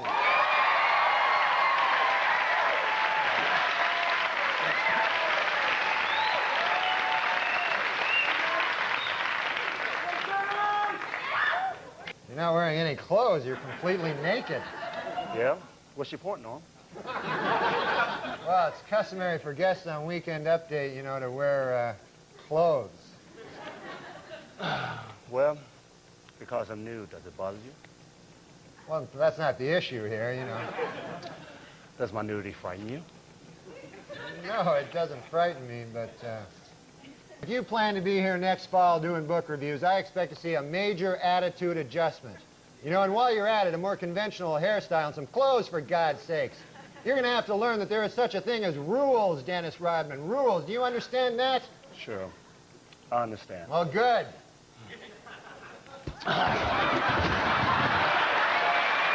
That's the way it is. Good night and have a good weekend. You were talking about going to the hospital in the last segment. I understand you actually had to visit yourself. Yeah, the hospital. I went, what happened was on the show, on the Saturday Night Live show. Yeah, that show. Yeah, I know that show. I was on that, and Dennis Rodman was a guest. Dennis Rodman, right. And so we thought it'd be funny if he headbutted me, you know? Mm-hmm. So he headbutted me, but he did it really hard, you know? Do we have a, I think actually someone supplied the clip. This is, you're not... Yeah, that really... You heard that... You hear that dull thud of like skull on skull. Yeah, it really... Yeah, and I don't have like a strong head. I haven't been working it out lately. Really? But he has like an athlete's head, you know? But no, beforehand he said, like, I said, hey, don't hit me with your head, or no, you know, don't really hit me. And he goes, no, Al. He goes, he had this thing where he was going to put his thumbs, and as soon as he touched my thumbs, I go back. And then he got all excited and headbutted me. So, like... So did you feel him, like, pull the thumbs back and then real head was coming at you? And so I, like, blacked out for, like, a minute. And then the next day I had this huge headache, so I thought I was going to die, you know? And so I went to the hospital. I went to I don't want to say the hospital, but I went to this hospital and to emergency, you know? And they're all like, they're the craziest guys in emergency. All like crack. Everybody's on crack. You know? Every emergency is a guy on crack. Yeah. So I went in and they go like, hey, how much crack did you have, you know? And I go, I'm not on crack. And they go, what happened? I go, Dennis Rodman headbutted me. On the TV. He headbutted me on the TV. So they go, yeah. Right. How much crack, Yeah. So what happened? Anything wrong? Yeah, I don't know, man. They said, like, you can't tell. They said, like, the only way you can tell is if later on, if you go to sleep and you don't wake up. Yeah. That's why you didn't mention the name of the hospital. Yeah, I don't want to mention it. I didn't know this, too. If you go to emergency, you got to pay. They keep sending me bills, like all kinds of bills. You thought it was free, that you could just go there and... Yeah, I'm from Canada. It's all free there. Oh, okay. What about last night? Dennis Rodman got a narrow... Do you watch Celebrity Apprentice anymore? Yeah. I haven't watched much this season, but I know did he go back to North Korea? Did he bring LaToya Jackson over to North Korea? It is weird that he's both on the Celebrity Apprentice and dealing with nuclear genocide. Yeah. Negotiating world peace and harmony, and trying to. It's funny how it all really, the rhetoric and the vitriol out of North Korea all started immediately after Dennis Rodman's visit too. I guess you're right. He went over there to patch everything up, and the next day it's like, America is a boiled pumpkin waiting to be exploded. So if anybody could solve the crisis in the world, crises in the world, I think Rodman could. He was a fun guy. Don't you find it funny with the news, Tom, that all of a sudden you read on the front of Yahoo, North Korea is starting a war with us. Yeah. Just out of nowhere. They're instigating it. Yeah. They're actually saying... and then you just hit another button. Yeah. Yeah, they're starting it. They're just going to start it. Is that what's going to happen, yeah. Really? They're saying they're going to start it. Are they going to get us?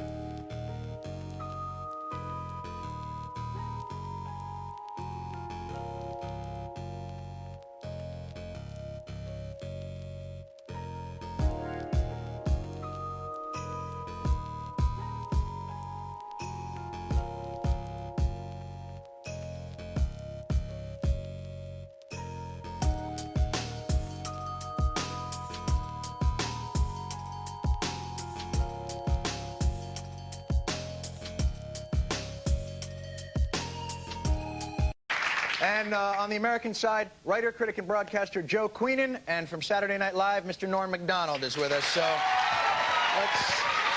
let's get on with the headlines here. We've met everybody. Lowry, let me bring this up to you. Definitely the biggest piece of news in the world this week is this headline right here.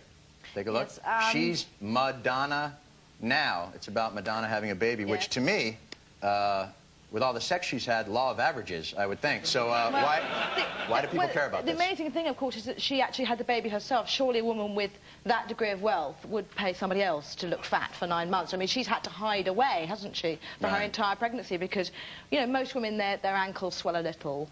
This woman's neck swelled. I mean, you know, she looked horrendous. According to there's been much talk, obviously, about the naming of the baby. Right. Lourdes, and the Vatican are not terribly happy about that. Did the Vatican actually have a response? Did the Pope come out and go, she did what? I think she should be congratulated on. Madonna should be congratulated on choosing this name, because here's a woman who's spent her entire life, basically, throwing open the door to her boudoir to any sexual pilgrim who happens to be passing. And so she calls her daughter. You know what? For all the talk of that, I don't know one guy who's done her. You know? For all the talk of, oh, Madonna has everybody, me and my friends are sitting around going, hey. But the sad fact is...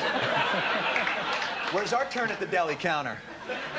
The sad fact is the one guy who has done her, as he so sublimely put it, he's been told that she's not interested in him anymore. So this guy has got to live with the fact that he's given birth to perhaps the most famous baby in the current times, you know, in the past few years. Their savior. Well, precisely. Everybody knows that. That's what happens to every man after his wife has a baby. This is no exception. I think we've taken a turn for the bitter. Well, I think most women, after they've had babies, are less interested in their husbands for a while because they're tired, you know, they're worn out. Well, plus they've had like a 6-pound thing go through the birth canal. All right. Well, let's move on, shall we? Before this really degrades. Joe, this seems to make perfect sense. Here's the next headline. Handguns outlawed. Now, this is in Britain. They've outlawed handguns. Why can't we ban guns in this country? What's our problem? Guns are part of folklore. You know, folklore? Yeah, I mean, people have always thought, you know, the founding of the West and everything, and all the lunatics in America really believe that if you have a gun, you can defend yourself against the government if the government comes. So I don't think hoop skirts are a part of folklore, and we don't wear those anymore. You make a good point. Norm, would you ban guns if you? No, not in a million years. I got a gun. I own a gun. All right. That's a bit worrying, don't you think? Well, guns, you got to have gun. guns on account of, what if another character has a gun, you don't have a gun? Now, that's an interesting point. Guns really are horrible, and they should be banned in all countries. You shouldn't have one. Oh, I would love it if I was the only guy to have one, to tell you the truth. Looks like Norm would be getting a lot of free lunches with that one. You see, it's called the right to bear arms, isn't it? Isn't that supposedly we have a constitutional the constitutional right, yes. precept of the right to bear arms? But actually, it's the right to kill people. I mean, it's so simple. That's what a gun does. I think you're just bitter because our right people. that we had got us our country. I mean, let's face facts. If we didn't have guns 220 years ago, you guys would still be taxing the tea. But we had a couple of, you know, we had a couple of rifles. We marched down. You guys wanted to walk in single file. I don't know why you did that, but you did. And if we hadn't taught you how to use the guns in the first place, then you wouldn't have been able to. Oh yeah, like Geronimo didn't teach us how to shoot straighter than Lord Cornwallis. All right. Felix, we got some more headlines going here. Have you had one of these in England? Million Man March in England. Are there a million black guys in England to have a march? Or do they have like 100,000? I think actually there's about 5 of us. Oh my God. Things are pretty depleted right now, what with me being over here. The way it was perceived, certainly by the majority of people in Britain, was actually a little bit distorted, because I think there was this notion that it was some kind of anti-Semitic initiative, and that Farrakhan is viewed in that way. Now, I don't know enough about what he's been saying recently. No, I think he loves Jews. I've seen him. Well, yeah, in fact, the other day he had a bagel with a schmear. The guy loves the Jews. Now, I think it's stupid for minority groups, Jews and blacks, to like not get on, because hey, we all know about persecution. I stayed indoors that day. You know, I just try to stay out of the way when these seminal events occur that can't do me any good. See, I'm Irish-American, and the great thing about being Irish is that you can claim to be a minority, but you still control the police department. So you don't have to worry about anything. Let's go. Finally, Norm, this looks like the election has finally got exciting as Bob Dole got dirty. Gloves are off. What took Bob Dole so long to get nasty in the campaign? It took him a long time to get his gloves off because of his one arm that doesn't work. So he's like, oh, can you help me with my glove? It's coming off here. Very well. I feel shame and yet delight. That man lost that arm at the Battle of Anzio fighting the Nazis, and you make fun of him like that. No, I love Dole. I'll vote for Dole. He's the best man, you know. Norm, I hate to say this, and I know this to bring this up, but I don't think Canadians can vote in our elections. We appreciate your support and your enthusiasm. I'll tell you, I can't vote in the election, but I can pay the huge taxes to Clinton. Yeah, it's a beautiful country. All right. Do you believe Dole has gotten nasty too late? Have you seen Dole get nasty? This man is not capable of getting nasty. From the perspective of all the way across the Atlantic, you know, he just appears to be this doddery old guy who falls off the edge of stages occasionally. And that is largely what we're seeing. Well, you see, Dole has got a bad image problem in Britain, really, because Dole means unemployment benefit in Britain. Yes. So it's like, hey, I'm going to really sort the economy out. My name's Mr. Unemployment Benefit. You know? Doesn't compute. I think Dole didn't go on the attack as much as he could have, because there's scandal after scandal after scandal with this Clinton character, you know. Yeah. And I was reading one this morning. They said Clinton, apparently back when he was governor of Arkansas, you know, back then, he got real drunk one night and apparently had sex with Hillary. Well, let's see what all this negative stuff is about. They say Dole has gone negative, and in Britain, apparently, a picture of Tony Blair with red eyes caused a major controversy. But in America, viewers have been exposed to $450 million worth of political ads, 90% of which are negative. So are we just mean people? You know, why are we being shown these things? Let's take a look at some. Dole voted to raise payroll taxes, Social Security taxes, the 90 income tax increase, $900 billion in higher taxes. And look closely at his risky tax scheme. He'd actually raised taxes on 9 million working families. Bob Dole, 35 years in Washington, 35 years of higher taxes. We send them off to school, and we worry. Teenage drug use has doubled since 1992. And Bill Clinton, he cut the White House drug office 83%. His own Surgeon General even considered legalizing drugs. And in front of our children on MTV, the president himself. If you had to do over again, would you inhale? Sure, if I could. I tried before. Bill Clinton, he just doesn't get it. But we do. They say American people hate negative advertising, but yet it's shown to work. So what's the... I can't believe people think that that's particularly negative. That's not negative. When Andrew Jackson was president in the 1830s, they said that he was a bigamist. They said that he murdered a minister. That he went to his deathbed convinced that the critics had killed his wife because of these accusations. We don't have anything like this. Grover Cleveland was accused of having an illegitimate child, which he had. Warren Harding was accused of having a mistress. You know, there were all kinds of accusations, which he had. But there were all kinds of like horrible accusations about guys, and then they've got this kind of stuff, which is where, you know, Bill Clinton once said that he almost inhaled marijuana. I mean, I don't. This whole story. You think we've actually gotten kinder, that we're not nearly as negative as we used to be? I just think these commercials just like suck. And that's the issue, is that the commercials just suck. So would you like to see what, like singing raisins for the government commercials? What do you need?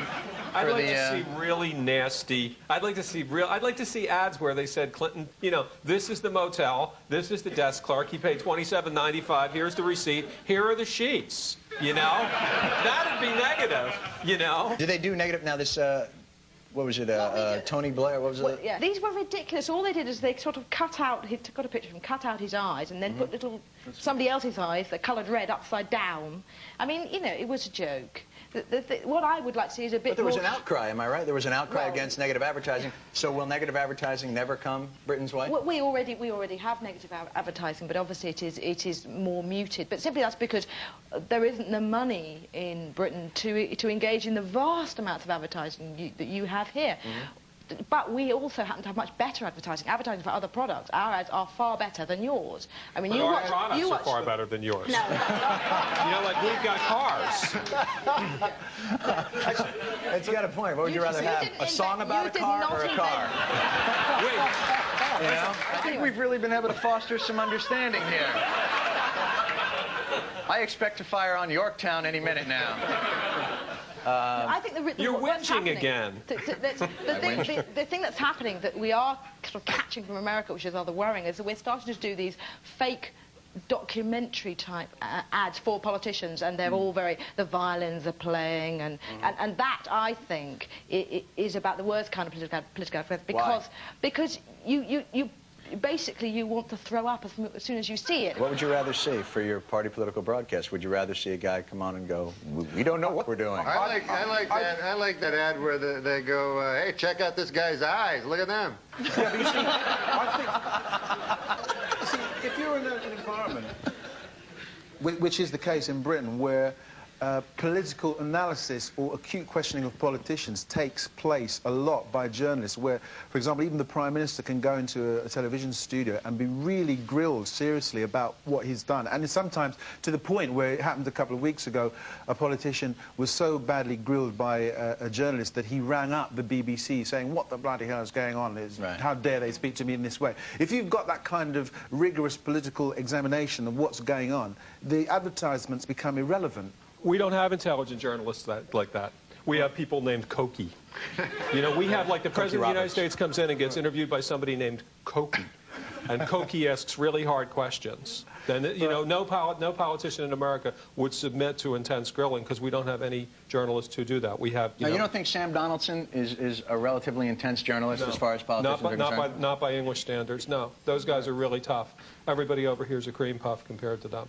Right. They are.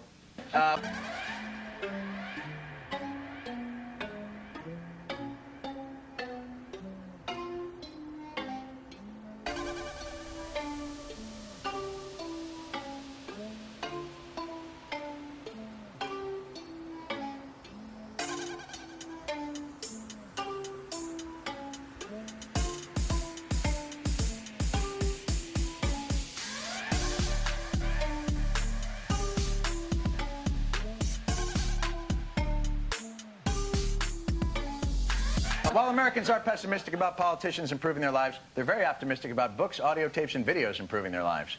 Yes, the self-help movement is alive and well, with many Americans believing, I could do anything if I only knew what it was. We asked Lori Pike to go and talk to some losers who buy this kind of thing.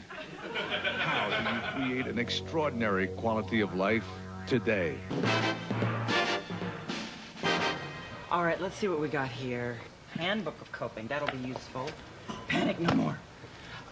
Nasty people, how to stop being hurt by them without becoming one of them. I'll try. Don't blame mother. Listen up, girlfriend. Lessons on life from the queen of advice.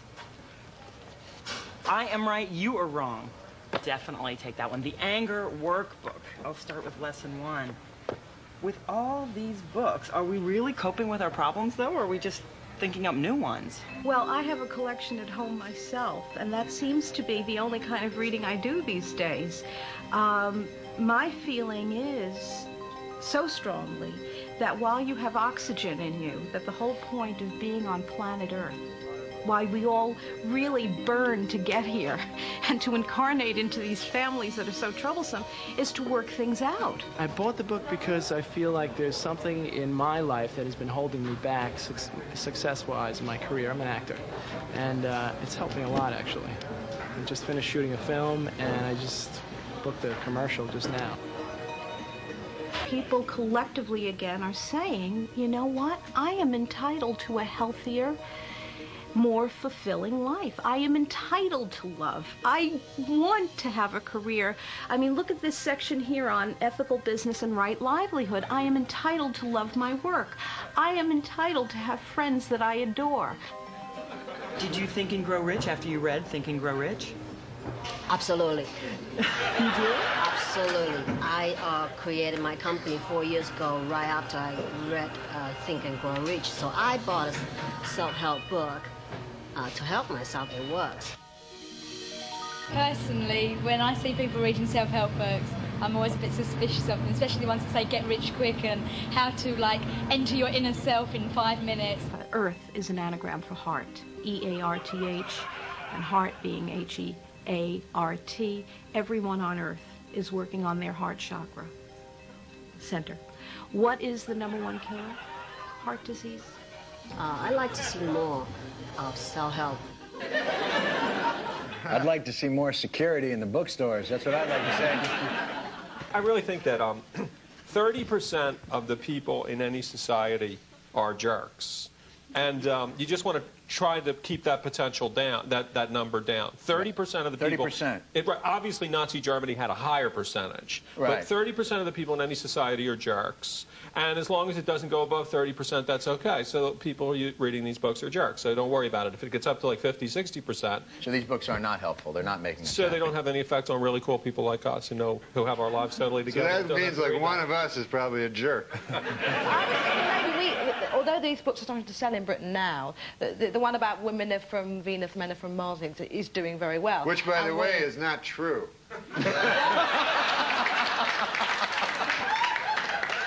These self-help books are very, very American, because if you read our advice, most of our agony aunts, they're very sort of like, dump him, he was obviously no good for you, and go and find yourself another man. Whereas if you read these books, it's all like, well, what happened in your childhood, and what kind of personality are you? You know, this is all useless information. Nobody wants to take responsibility, you know? It's always like, hey, my dad, anally raped me or something, you know?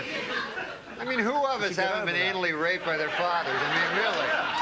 Yeah, you should get over it, shouldn't you? American self-help books are all about getting rich, and because English people have such lower expectations, like you don't have books like How to Get Rich in a Year. It's like How to Get 5 quid ahead by Thursday. You know, how to win 7 pounds in the lottery. It's actually how to save 40 pence on that next sandwich. You see, actually, in Britain, the notion of self-help is not like, hey, all this stuff about finding your inner self and all that. It's things like, hey, you know, I really want to learn to make really good mayonnaise or something, or it's pragmatic. You're saying you're pragmatic. Or grow nice turnips, or great big cucumbers. You know, something that's useful. You see, there's a whole notion that. Well, do you think it's the context of the society, in that we've had it so easy here in America that we've had a chance to become this self-involved, whereas let's say, for instance, Britain or, for instance, Japan, where they had an atomic bomb dropped on their heads. If you have an atomic bomb dropped on your head, it's hard after that to go, well, I'm afraid to love. You know. I was surprised to see on the film that there were men buying these books, because certainly in Britain you'd never get a guy buying any of those books. In England, you're encouraged to be emotional about very little, or to express emotions about very little. One of the things you can be emotional about is sport, occasionally, football particularly, or animals. You know, you can get excited or emotionally in touch with that. Right. Perhaps I said the wrong thing when I said excited with animals. I didn't mean that. But you can get emotional about them.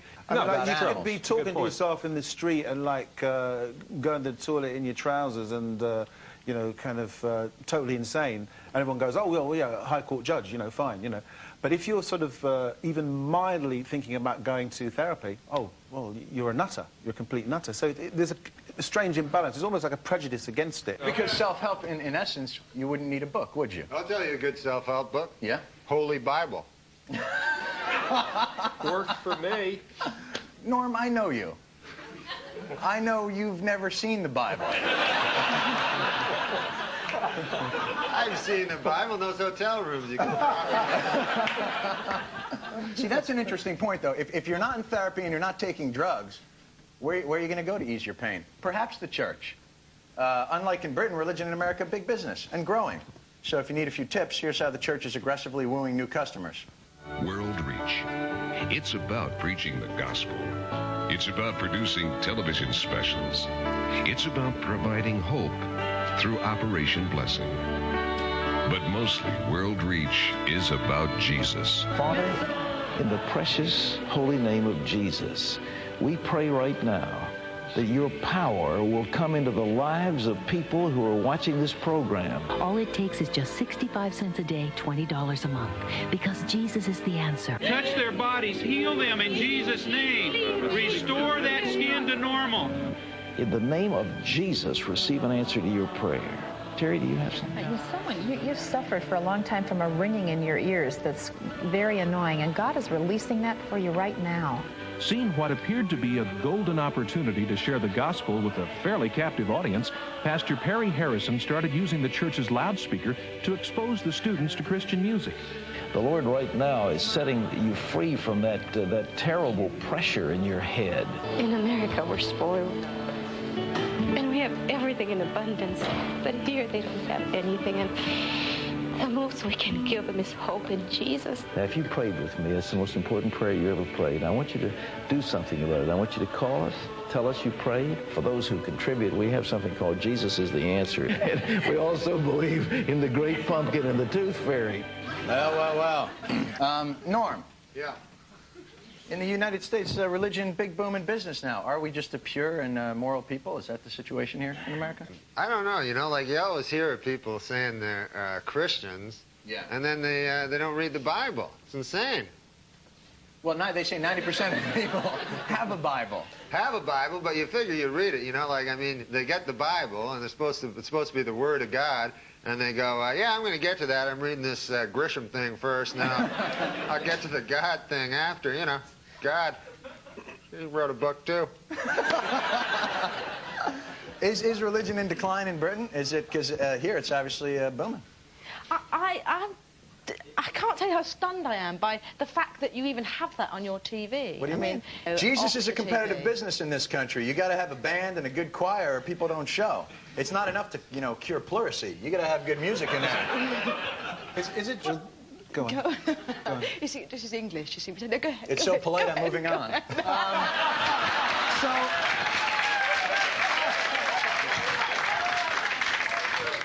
I'll tell you what I think about religion in this country. Please, Joe. Settle it.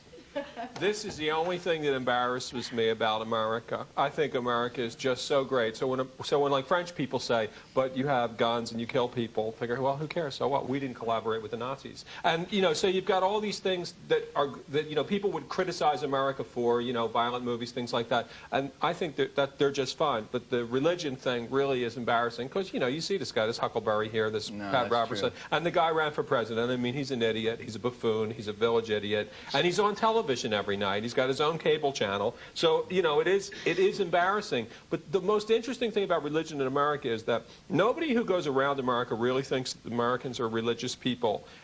You know, like spiritual people. Wasn't there a guy called Jerry Falwell or something here who There's was still a guy called Jerry Falwell. Yeah, who was going on about he saw 70-foot Jesuses or something?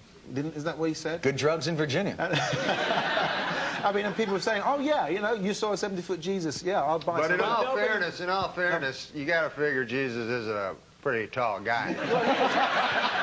But what sort of car would he drive? Do you think he would have a limo? That's a good point. But in other 70 countries, feet's not that big. In other countries, once a virgin or a saint appears, then they set up a temple, they set up some kind of grotto, you have big lines, you have people lined up waiting to get in. I was in Lourdes a couple years ago, and there were 16 guys in Cleveland Indians shirts waiting to be cured. I figured you guys are going to wait a long time, because the Virgin's, you know, she's backed up. She's still got, you know, she's got the San Diego Padres guys to take care of her. But in America, that would never happen. Someone would say the Blessed Virgin Mary appeared in a you know, she appeared at an internet site maybe, and people might believe that. But if somebody said she appeared here in a forest, you wouldn't get a pilgrimage there. You wouldn't get people believing it. And the reason is people don't really believe in God. If you go to Britain, you certainly wouldn't get politicians saying, "And God bless Britain." Because the population would just laugh, and yet you have God bless America. And they say it with feeling. And you're all supposed to say it with feeling. We actually wrote a song about it. To be working. Getting back to the point. How is the Church of England going to stop the decline of people who have stopped going to church and stopped believing? What the Church of England, I think, is going to have to do, maybe, is to put television screens up for the football results and the lottery, and maybe pinball machines and make it more entertaining and for a bar people in the corner or something. Yeah, I mean, you see, because the Church of England has got this strange position. I mean, it's very integrated with the class system. And it's one of those institutions that historically has been very highly respected. But in recent years, all of those institutions have been diminished in terms of the way people look at them. The judiciary, the monarchy, and the Church of England itself. So the Church of England is really on a downward slope, and I don't know how it's going to be corrected. Basically, because all of these institutions, they've been... Would it matter? Would it matter to the quality of life over there if it went away? They've lost the mythology. Let's say it went away. The only way that I think that it would increase in popularity is to take a leaf out of the book of all those sort of wacko, alternative, crystal, new age rubbish. You know, for a long time in the church, in most Christian churches, Catholic, Protestant, whatever, the principal influence was, of course, Jesus Christ, because he was crucified. If you go into a church today in America, the principal influence is the Carpenters. I mean, Karen Carpenter. Right. That all you hear is every single person who lost their job playing the piano at the bar at the Marriott last week now does the religious service in your church. And there's this real strong musical element in all of these churches. I mean, you go in there and they're playing like the average white band type songs, but with these like religious lyrics. Right. And there's this whole early 70s feel to religious churches, which is why I feel that churches must be eliminated immediately. And I mean, overnight. You just got to get rid of the music. The first thing you do is you got to get rid of the music, and you got to do things like when they have these blessings of animals. So like bring traditional biblical animals like donkeys and dogs and stuff. People bring like Gila monsters. Right. People bring Gila monsters and iguanas and ferrets. You can't. God wouldn't bless those things. You know, it's sacrilege or simony or something. I just have to say this: for Jews, it's just funny to watch the whole thing unfold because we just think we've been cold kicking it for 4,000 years, and we don't give a shit what you guys do. I went to a bar mitzvah a couple of weeks ago. You know, you don't have to say that like that. I went to a freak show at Coney Island once. You don't have to say it like that. You don't have to. I went to a bar mitzvah. You people are insane. Once again, that's all for tonight. Thanks to Lowry Turner, Felix Dexter, Joe Queenan, and Norm MacDonald. Please bow your heads and God bless America.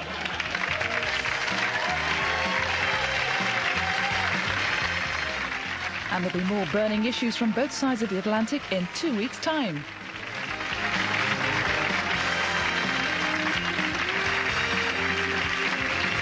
Let's talk about you now. Let me ask you something. Yes, another guy from Canada has come and invaded show business here in the United States. With an acerbic wit.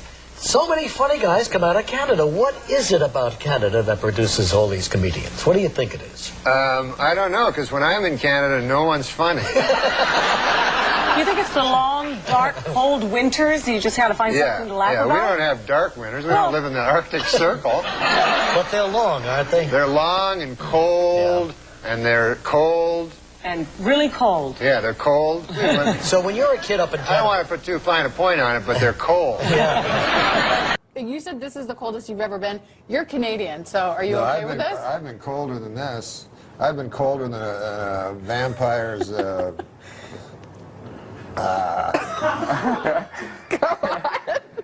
on. That's like We're an waiting. 8 a.m. joke. Yeah, we can do it at 7:19. The stage is yours.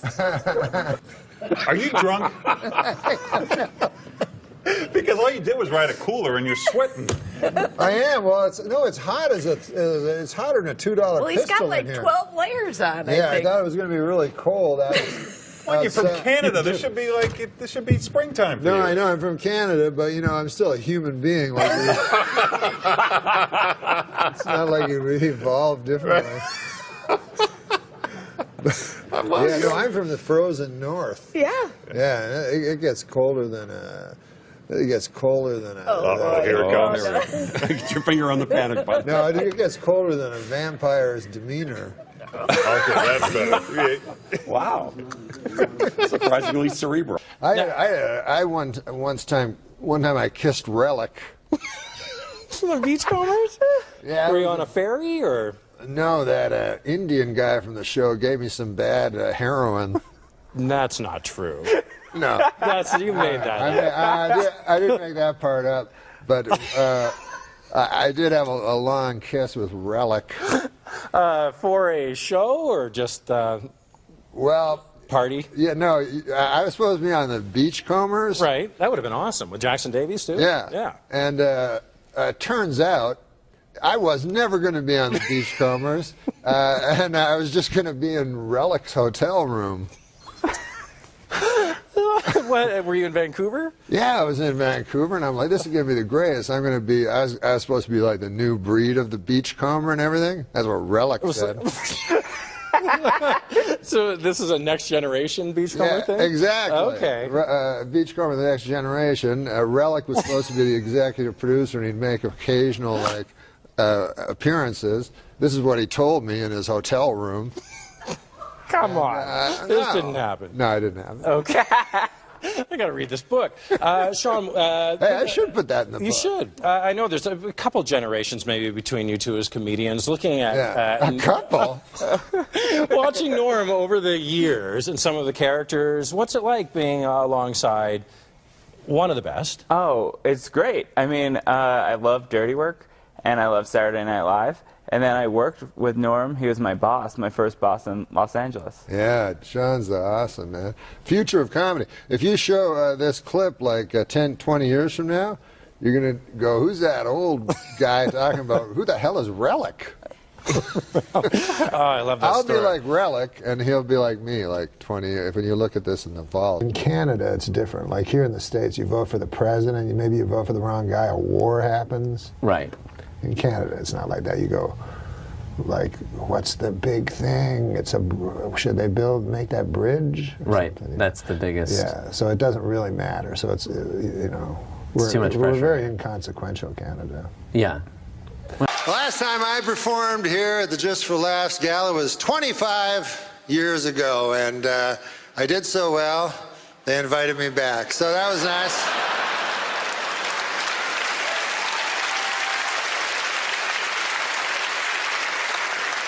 I love Montreal, my God, and call me an eternal optimist, but I really believe in my heart that this is the year that the Expos are finally going to win it all.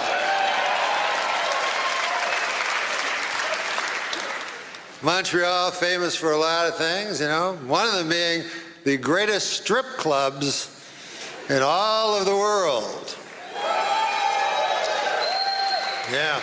Last night, are you aware of Club Super Sex? Yeah, so last night I went to Club Super Sex. I chose the soup. Big mistake.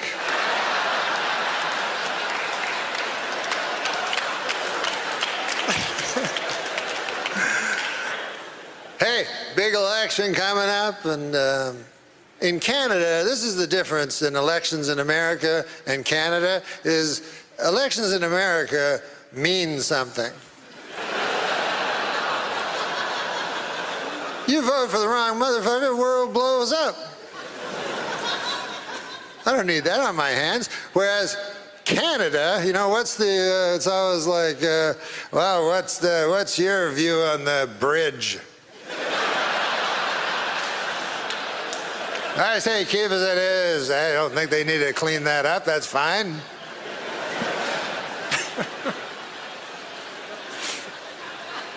It was easy when I was young to vote because it was simply, you know, you just didn't vote for the French guy. It couldn't have been an easier choice. As a matter of fact, I almost feel like coming back this fall just as an homage to my late father and not vote for Trudeau. My dad did not like Trudeau. Trudeau was my hero, though. I loved him, you know. And since I've come back, I've been watching the news and everything. I've been seeing Justin, you know. And I thought, by God, you know, this Justin kid, he must be brilliant because his father was Pierre Elliott Trudeau. But then I forgot, he's got a mother. So that's kind of evens everything out. You know, what's also different in America and Canadian election? In America, you get to vote for the President of the United States, and in Canada, you vote for some motherfucker who lived down the street. In your riding. Whatever the hell that is. So then, that guy, he goes to the House of Parliament, you know, and he's like, oh, wow, this is big. And then the speaker's like, all right, well, what are we going to talk about? Anybody want to bring an issue? And then your guy's like, yeah, I just, our bridge ain't looking too good. The speaker's like, what the fuck are you talking about? I go, no, I'll sit down. Sorry about that, I just... I'm scared of letting go, go, go. I'm scared of letting go, go, go. I'm scared of letting go, go, go. I'm scared of letting go of everything. Scared of letting go. Thank you and good evening. I'm Norm MacDonald, and I could not be more excited to be here. You know, when I was asked to host the Canadian Screen Awards, I called my good friend Chris Rock, and I said to him, I've got some great news, Chris. I'm going to Canada. And he said, I've got some great news, too. I'm hosting the Oscars. What are you doing in Canada? And I said, you know, visiting some family, friends. The usual. We're coming to you live from Toronto, or as you cost-cutting location scouts call it, New York City. Never has there been such an assembly of great Canadian talent in a single location that did not have to be Zambonied first.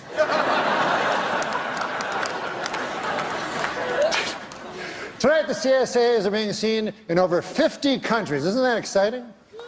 Oh, wait, I'm sorry. Don't, wait. I misread that. 50 counties. And a couple of regional municipalities. We are here to celebrate nominees for their wonderful work in Canadian cinema and television, which is a lot like celebrating the Northern Lights. You probably haven't seen them, but you've heard they're amazing.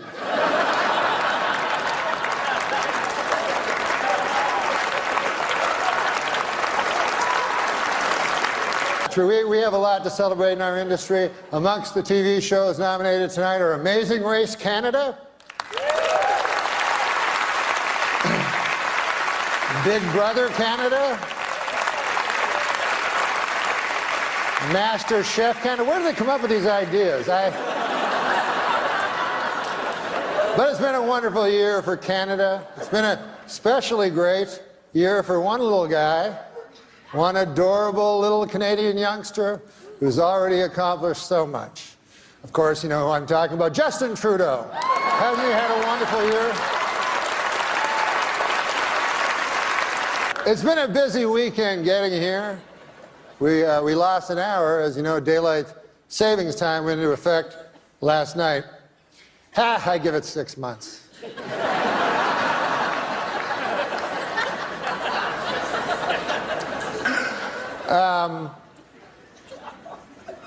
Well, we're going to start the show, but I was...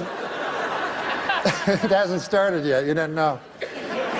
I saw a wild look of alarm cross your eyes.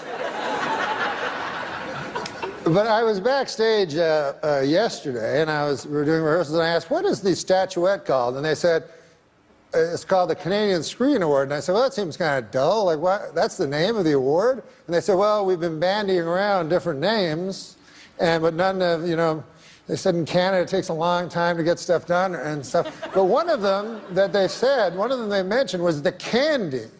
And I think John Candy, I mean, who doesn't love John Candy?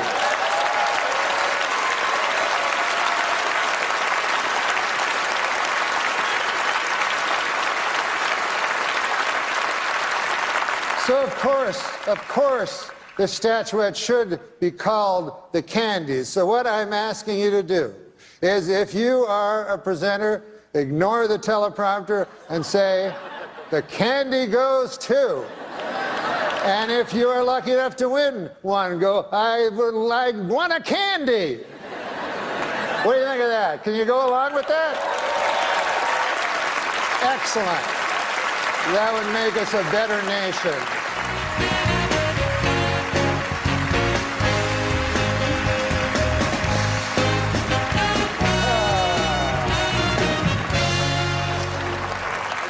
I am not here to upbraid. However, I think I made it quite clear that these awards should be referred to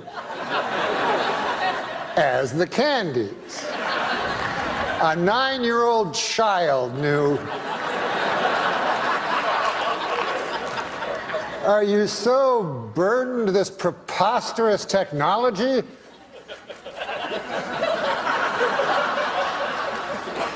So I would like not to see that again.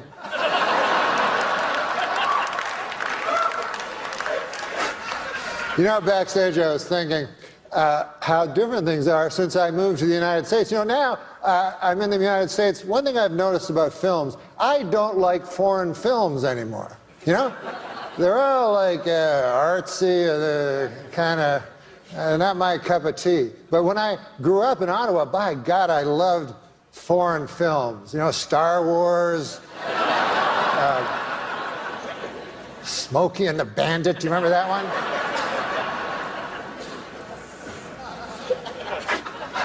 Here to present our next award, the Candy.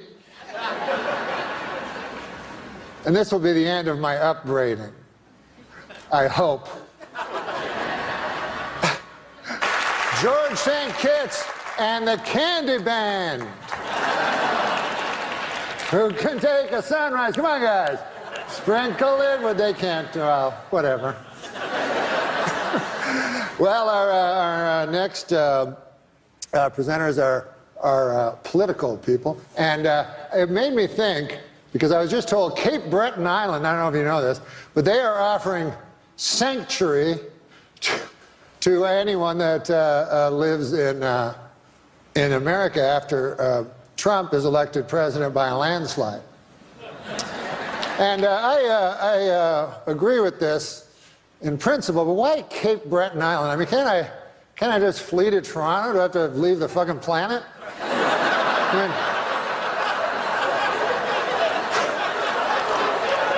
I just go to Baffin Island while I'm at it. All right, now, welcome to the stage, 2 Canadian.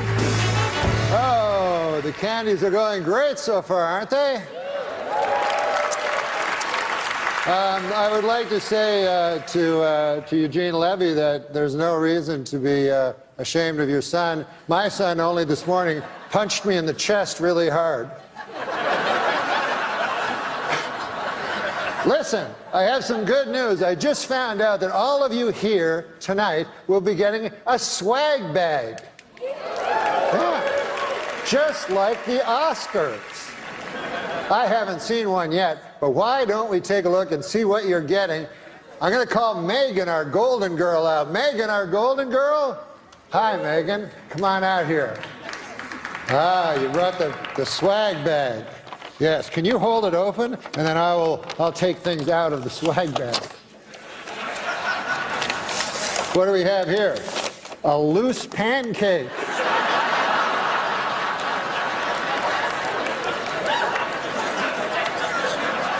What else we got here, Megan? We got, oh, this looks cool.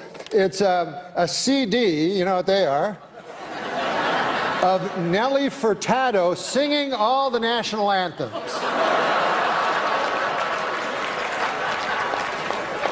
Torn from today's headlines. See what else we have.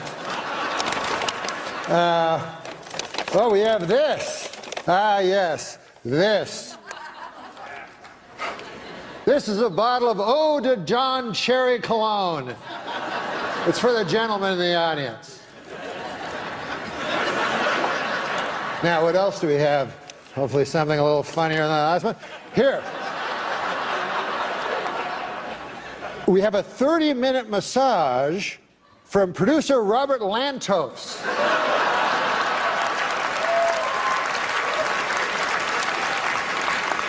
Don't try to go for 50. You only can hit 30. And then what else do we have here? Oh, a curling stone. You know what these are made of? I always took them for granite.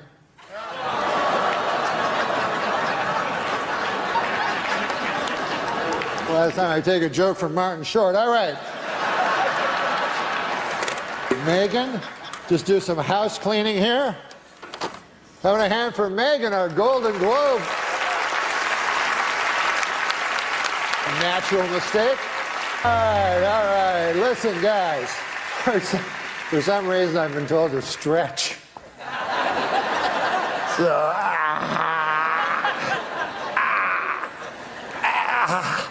oh, I've never tried that before. The show's over, folks. Good night.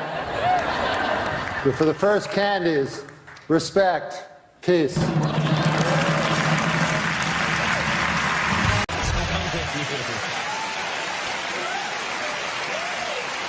Best of luck with those projects. Thank you, Conan. Norm, thanks so much. I don't know what's happened here tonight, but I thoroughly enjoyed it. I love you, baby. Norm MacDonald, they're right back. Jim Gaffigan's here. Hilarious, man. We'll see you in a second.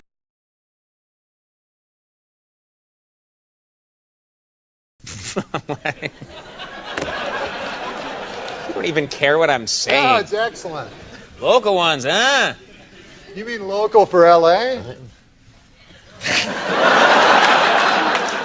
I'm not talking to you anymore. I'm off the clock. Plus, I go shopping on Craigslist. What's that mean? Did you see the show before you came out? I had to have a huge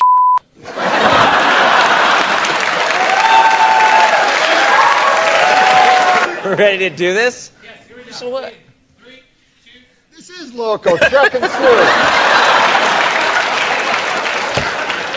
All you had to say I hope none of you have anywhere to go in the next hour. Ready? You all set? You think you got it under control? Okay. Yeah. I'm sorry. Shoot a local promo, huh? All right, here we go. Wait, this is not a local one. No, this one says, "Hey, everybody."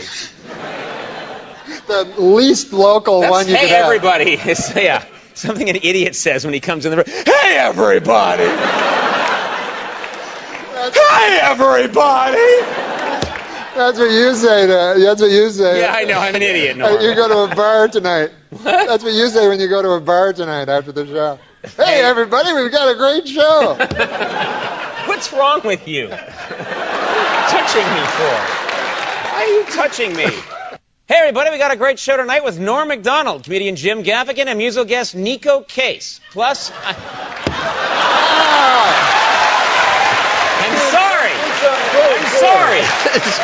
I couldn't. We should be hugging. In my peripheral vision, it looked like you were making out, and I got distracted. That's what it looked like to me. We were trying to add something to it. Oh, okay. Yeah, let's jazz up this promo a little bit. Hey, everybody. Nah, come on, we'll do it. I'm sorry. It's like the after party. Yeah, I know.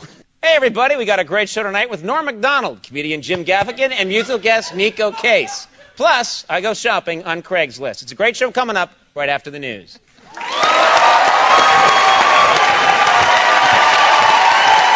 Baby, won't you come by?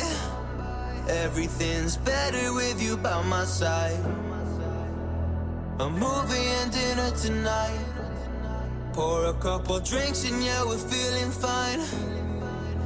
I was thinking that the new comedians, like Jim Gaffigan, what is it called when you say a joke and then refer to it? Oh, Some sort of I don't meta. know what it's called, but yeah, everybody's just What are they doing doing? that. Kind of explain what they do. Well, what they do is they're basically saying what Jim does is he's telling you what the audience's reaction So give to an that example. joke is. So it's like you know, The joke, it's not the joke part isn't important. You can talk about the Care Bears, but you just say the... okay, so he's like, you know, I like Samuel, something, the punchline, Samuel L. Jackson. Oh, I don't care for him. He's not a good actor. Something like that. Sometimes beauty's distracting, too. Like Halle Berry, she is so beautiful. But whenever she's in a movie, I find it hard to follow the plot. Like when she was in Monsters Ball playing that poverty-stricken woman, the entire time I was watching the movie, I was like, well, why doesn't she just become a model? But isn't that you said he was commenting on his own act, not on Samuel L. That's Jackson? what he's. Oh yeah, but he's talking about the. Why does this? All right, so he'll be talking about like cheeseburgers. I love about mini muffins is you can eat fucking 12 of them. Oh, he just keeps talking about food. Why is he talking about food so much? He does that. And now this has become a kind of a standard since. Yeah, since he did it, it's like everybody. Try and be a good dad. I sat the older three down and I explained to them that the new baby does not mean I love them any less, but I will have to let one of them go. So if anyone knows of a toddler rescue, maybe we could get Sarah McLachlan to do the commercial. I don't like that joke at all. Why would he put that joke in this special? 4 kids. Bedtime is a crisis. That's why I'm here right now. I saw Gilbert do that 20 years ago, where he was his own father watching his act. Yeah. How did that put on a pair of glasses. I've been doing that for years, way before they had a name for it. I had no idea. He would say a joke, and then he'd put on his glasses, he'd be his father, and not care for the joke. Right? That's brilliant. What do you have to say now? I mean, I'm not a good, Anything. Yeah, clearly.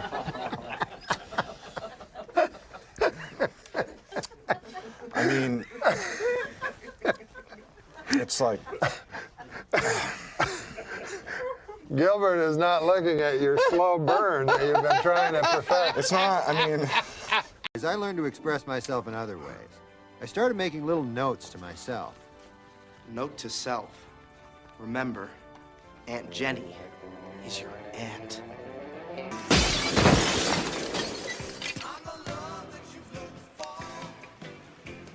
Note to self. Learn to fight. Look, an alien. Yeah, we better have sex with each other.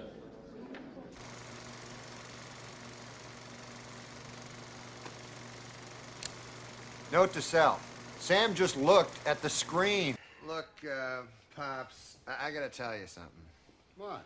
I've made up my mind. I'm going to tell Sam. Or not! Ah!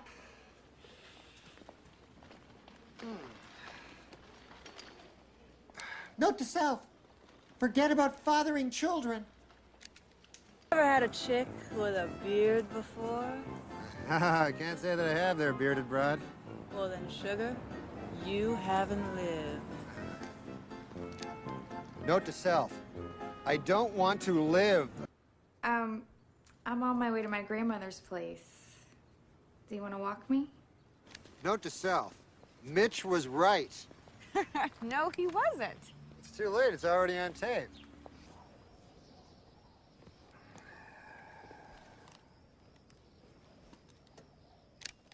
Note to self. Remember, no matter how bad life gets, there is always beer. Do you remember when you said this? Note to self. Making love to blow-up doll, not as good as advertised. No? Oh, sorry. I must have gone too far there. Ah! Note to self. Stop payment on $50,000 check. Note to self. Remember to get ass wart cream for giant wart on my ass. It's a little bit past that. Less than 2 years after that horrific bus accident which nearly left her crippled, singer Gloria Estefan has been involved in a fatal boating accident in which a surfer was killed. Memo to self, cancel hang gliding with Gloria Estefan. Let me just cancel that out there. So I'll cancel. Recently, what will set his new Batman film apart from its predecessors, Batman and Robin director Joel Schumacher said, quote, "In this one, all the costumes will have nipples."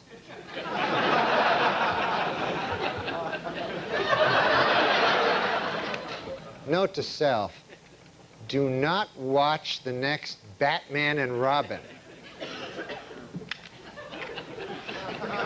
And in Fairbanks, Alaska, a new high-tech emergency phone system will give operators the name and address of anyone who calls 911. Note to self, don't make any more prank 911 calls in Fairbanks, Alaska.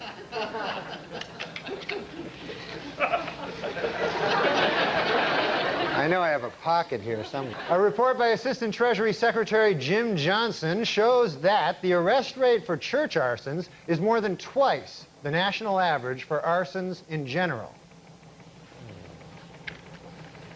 Note to self, start setting fire to something other than churches.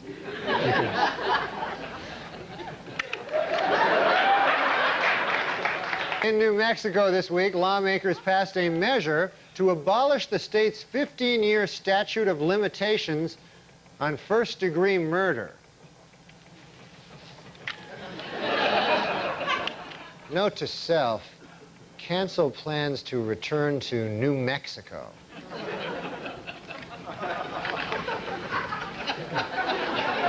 Capitol Hill this week, the House unanimously passed a measure which would prevent prison inmates from being counted as household members for purposes of food stamp eligibility. Note to self, find new way of fraudulently obtaining food stamps.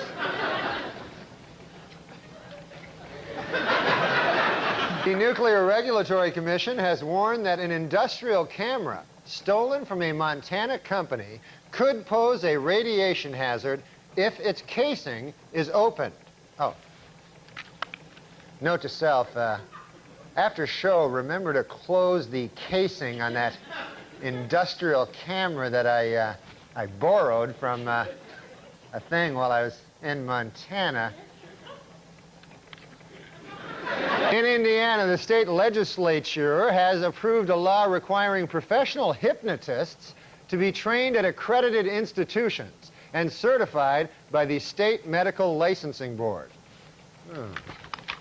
Note to self, cancel plans to tour Indiana as hypnotist this summer.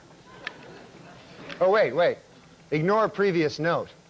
Instead, note to self, get fake hypnotism diploma and proceed as planned. In Alabama, a new state law will dramatically increase the penalty for bouncing a check. Note to self, cancel summer vacation plans in Alabama. Find state more accommodating to the NORM MACDONALD lifestyle. In North Carolina, the Bowman Gray School of Medicine is looking for 20 habitual marijuana smokers who they'll provide with free pot in order to study the effects of the drug.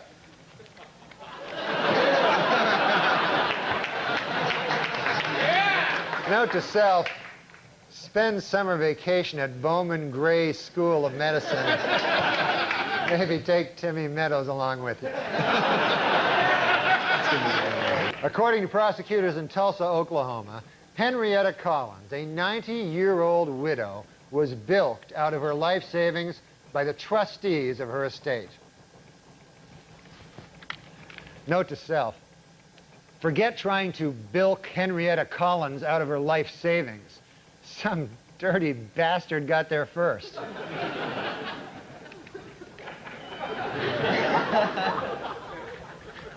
And next summer in Battle Creek, Michigan, Kellogg's will open Cereal City, a new $18 million theme park. Note to self, start buying up land next to Cereal Theme Park, then open Milk Theme Park. And watch the money roll in.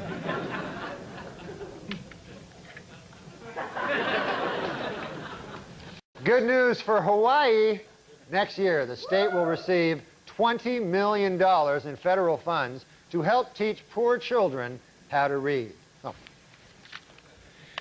Note to self, swindle poor Hawaiians out of $20 million by pretending to be a guy who teaches reading.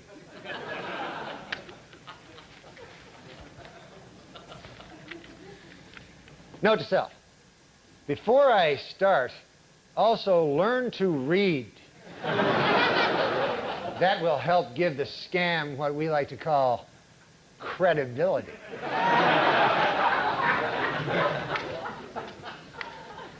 That's a big word. Last weekend in Washington, a new museum dedicated to broadcast jerk. Bah! The fuck was that? Last weekend in Washington, a new museum.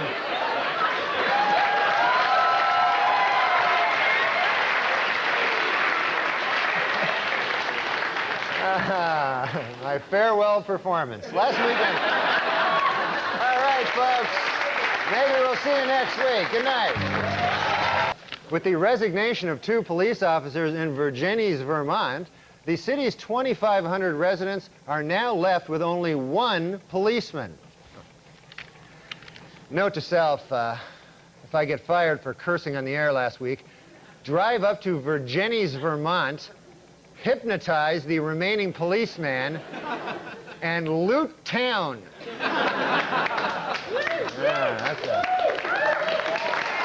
God, why did you put that dirty, sickening image in my mind? Oh, no, here it goes again.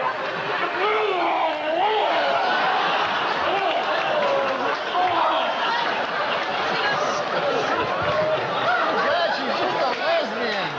Oh, stop it! Please stop!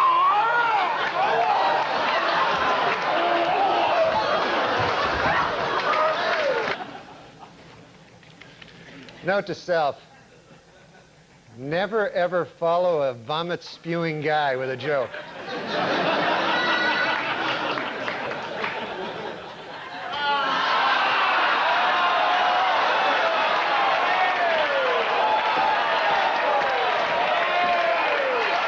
It's good, it's quite good.